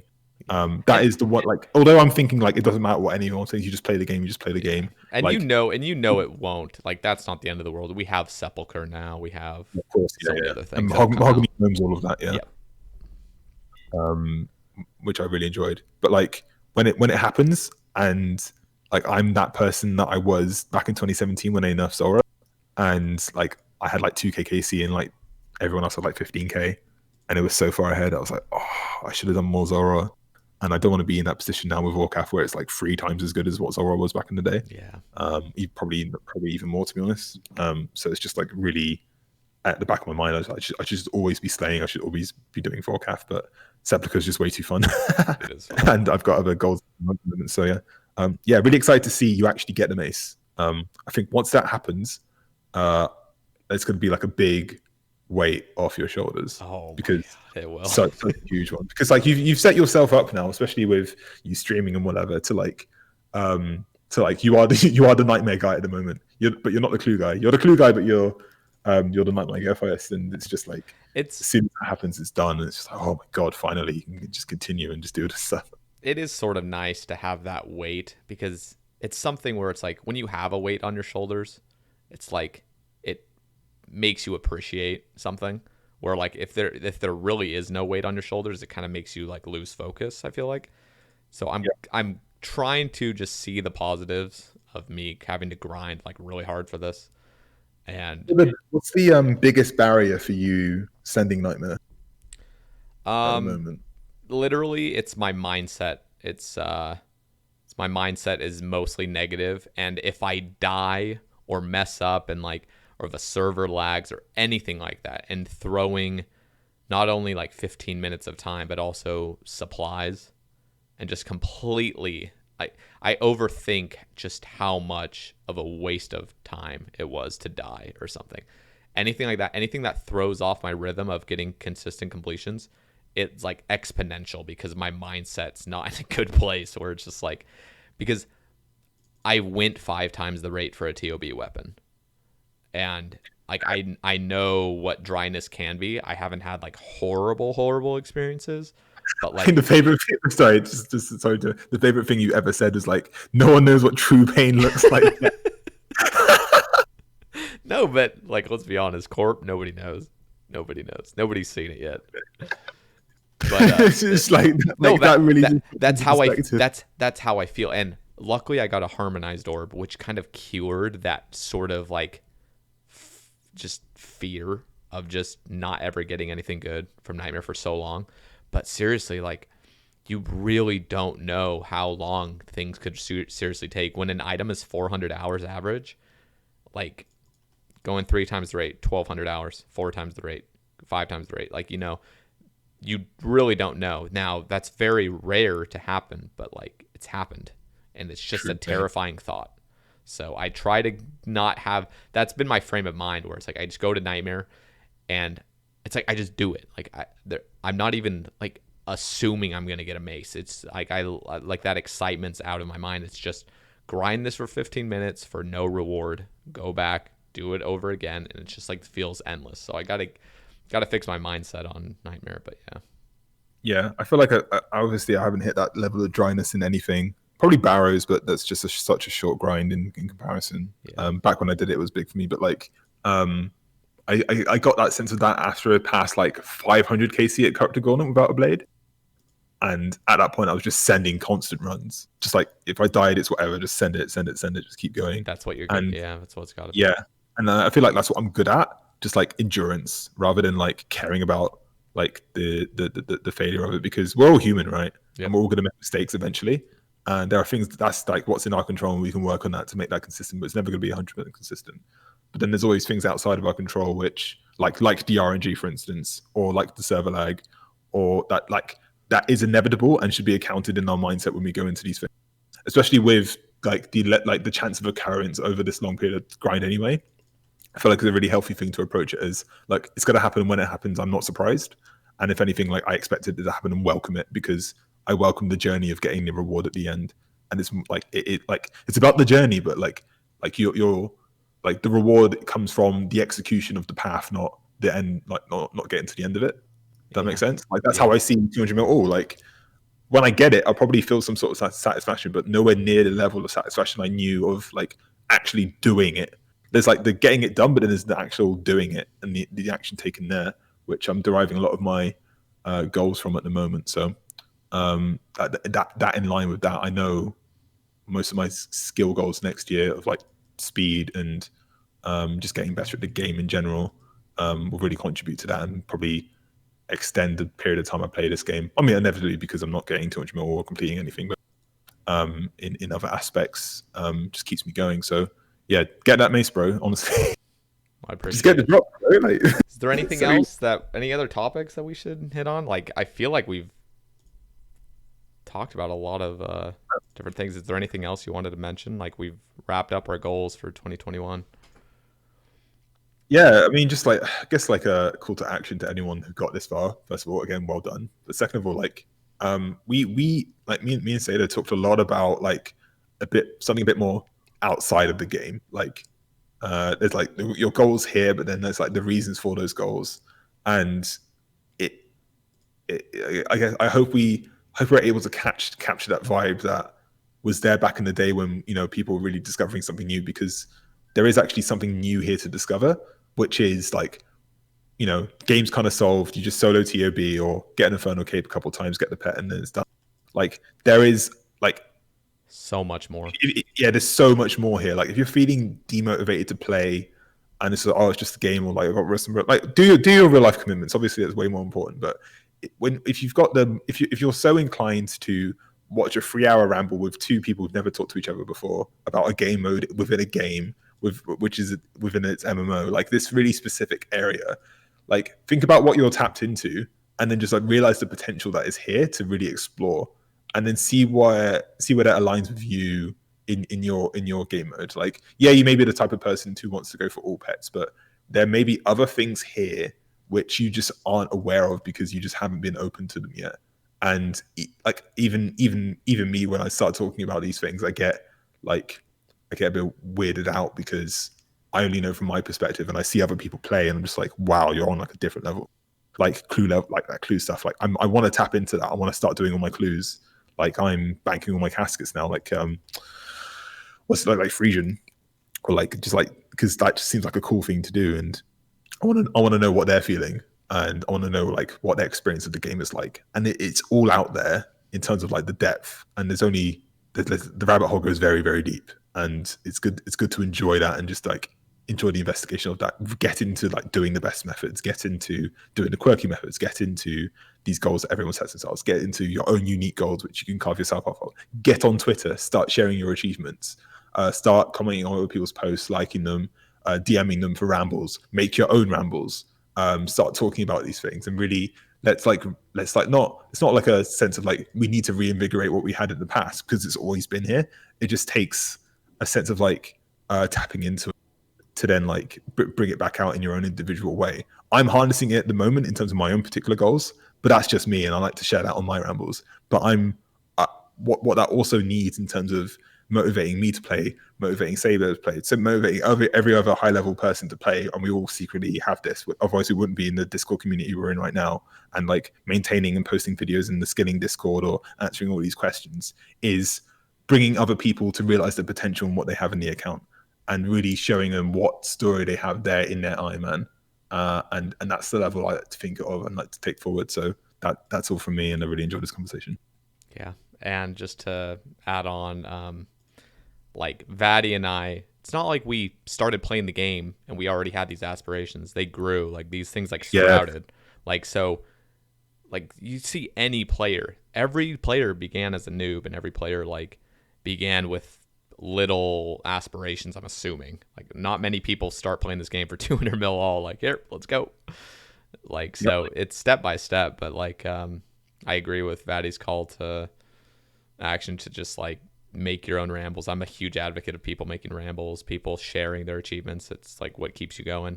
You've got to do it. I feel like it's absolutely essential for not making yourself burnt out. Just like sharing what you're doing, and people are going like, oh, what the fuck? Yep. Like just sharing what you've got, because this is why Group Ironman's going to fail unless people start sharing these things, because the high score only tells you so much and people don't really pay attention to it much. If you are that type of person, like, hey, I'm this, I do this for this reason, and be like, oh, that's interesting. Maybe I might do a bit of that. Like that type of thing really keeps the community going and thriving, and makes it a much more beautiful place than just people being isolated to their own particular account. Be very easy for me just to shut off and not talk, and because like obviously I shouldn't have the time to do all this stuff, but I make time because it's really important, not only for me but for other people as well. So do that for sure, and see where it takes you, and see if it changes your approach to the game. Basically, you don't know what you don't know, and there's a lot out here that we don't know about, in terms of like not only tapping into the mechanics of the game, but also like how we approach it in the mindset things. Like one last thing, go listen to old Acid's. Shout out to you, Acid Soul. Go listen to some of his old rambles about like just long-term mindset and grinding, and like getting into the flow, and just like setting yourself lofty goals which you know you can achieve. Like watching those videos back then, like I think fundamentally changed me. And if you want to think about who's like the Yoda of like high level skilling community, it's Acid Soul for sure. Yep. I bet like every single person who's gotten 200 mil or probably knows who he is, watched his rambles, and understood the gravity of the level that he was talking about. Like on the face of it, it seems like, what the fuck are you talking about? Like you're playing a video game, but it really is something different, and it hits different for sure. So just like get a sense of what that's talking about. And if you're so inclined and inspired to do that, then really embrace it and just take your game to the next level. That's what I feel like you should do. So there you go. Okay, well, I hope you guys all enjoyed this little ramble. I'm going to leave in the description. Little ramble. This is little now. I hope you guys enjoyed, but I'm in the description. I'm going to leave Vatti's YouTube channel and his Twitch or Twitter. And you stream occasionally, right? Like I've heard you stream. I've never watched your stream, but I've heard you've randomly streamed like in the past. Is that still an occurrence? Should I link your Twitch? I have randomly streamed in the past. I used to stream a lot more World of Warcraft back in the day. If I were to stream again, I'd actually stream on YouTube, not Twitch. Okay. Then I'll link your YouTube and your Twitter. Yeah, and you guys can follow there. And then my Twitch and Twitter will be in the description as well. And leave your comments. Like, I'm assuming both of us will read these comments. I'm not sure. Vatti, are you posting this on your channel as well? Because I like. No, but I have been recording it just in case yours flow. Okay, But just awesome. post it on yours. I might be posting it. So, yeah, follow Vatti. Vatti has a bunch of rambles from the past. You can check all of his out. Great listens. You're just a fucking smart guy. Like, I just have to compliment you. Like, your rambles are very articulate. You're a very good speaker. And if you guys enjoy any sort of rambles that I've done, and you guys haven't checked out other people's, definitely check out Vatti's. They're like just great. They're great. And he is going to continually make his own rambles as well. So I'm going to try. Cause I mean, I just laid out what I'm going to be doing, but you know, if I get like a good cocktail, I might post it or something. But yeah, we'll see. We'll see where my mind goes. But that's pretty much all I'm thinking about at the moment. And condensing this one, maybe it'll take me a couple more moments to think of another perspective or something. But there we go. Yeah, thank you. Really, really fun. All right, thank you so much. It was a pleasure, man. And peace. Yeah, we'll end it there. Peace.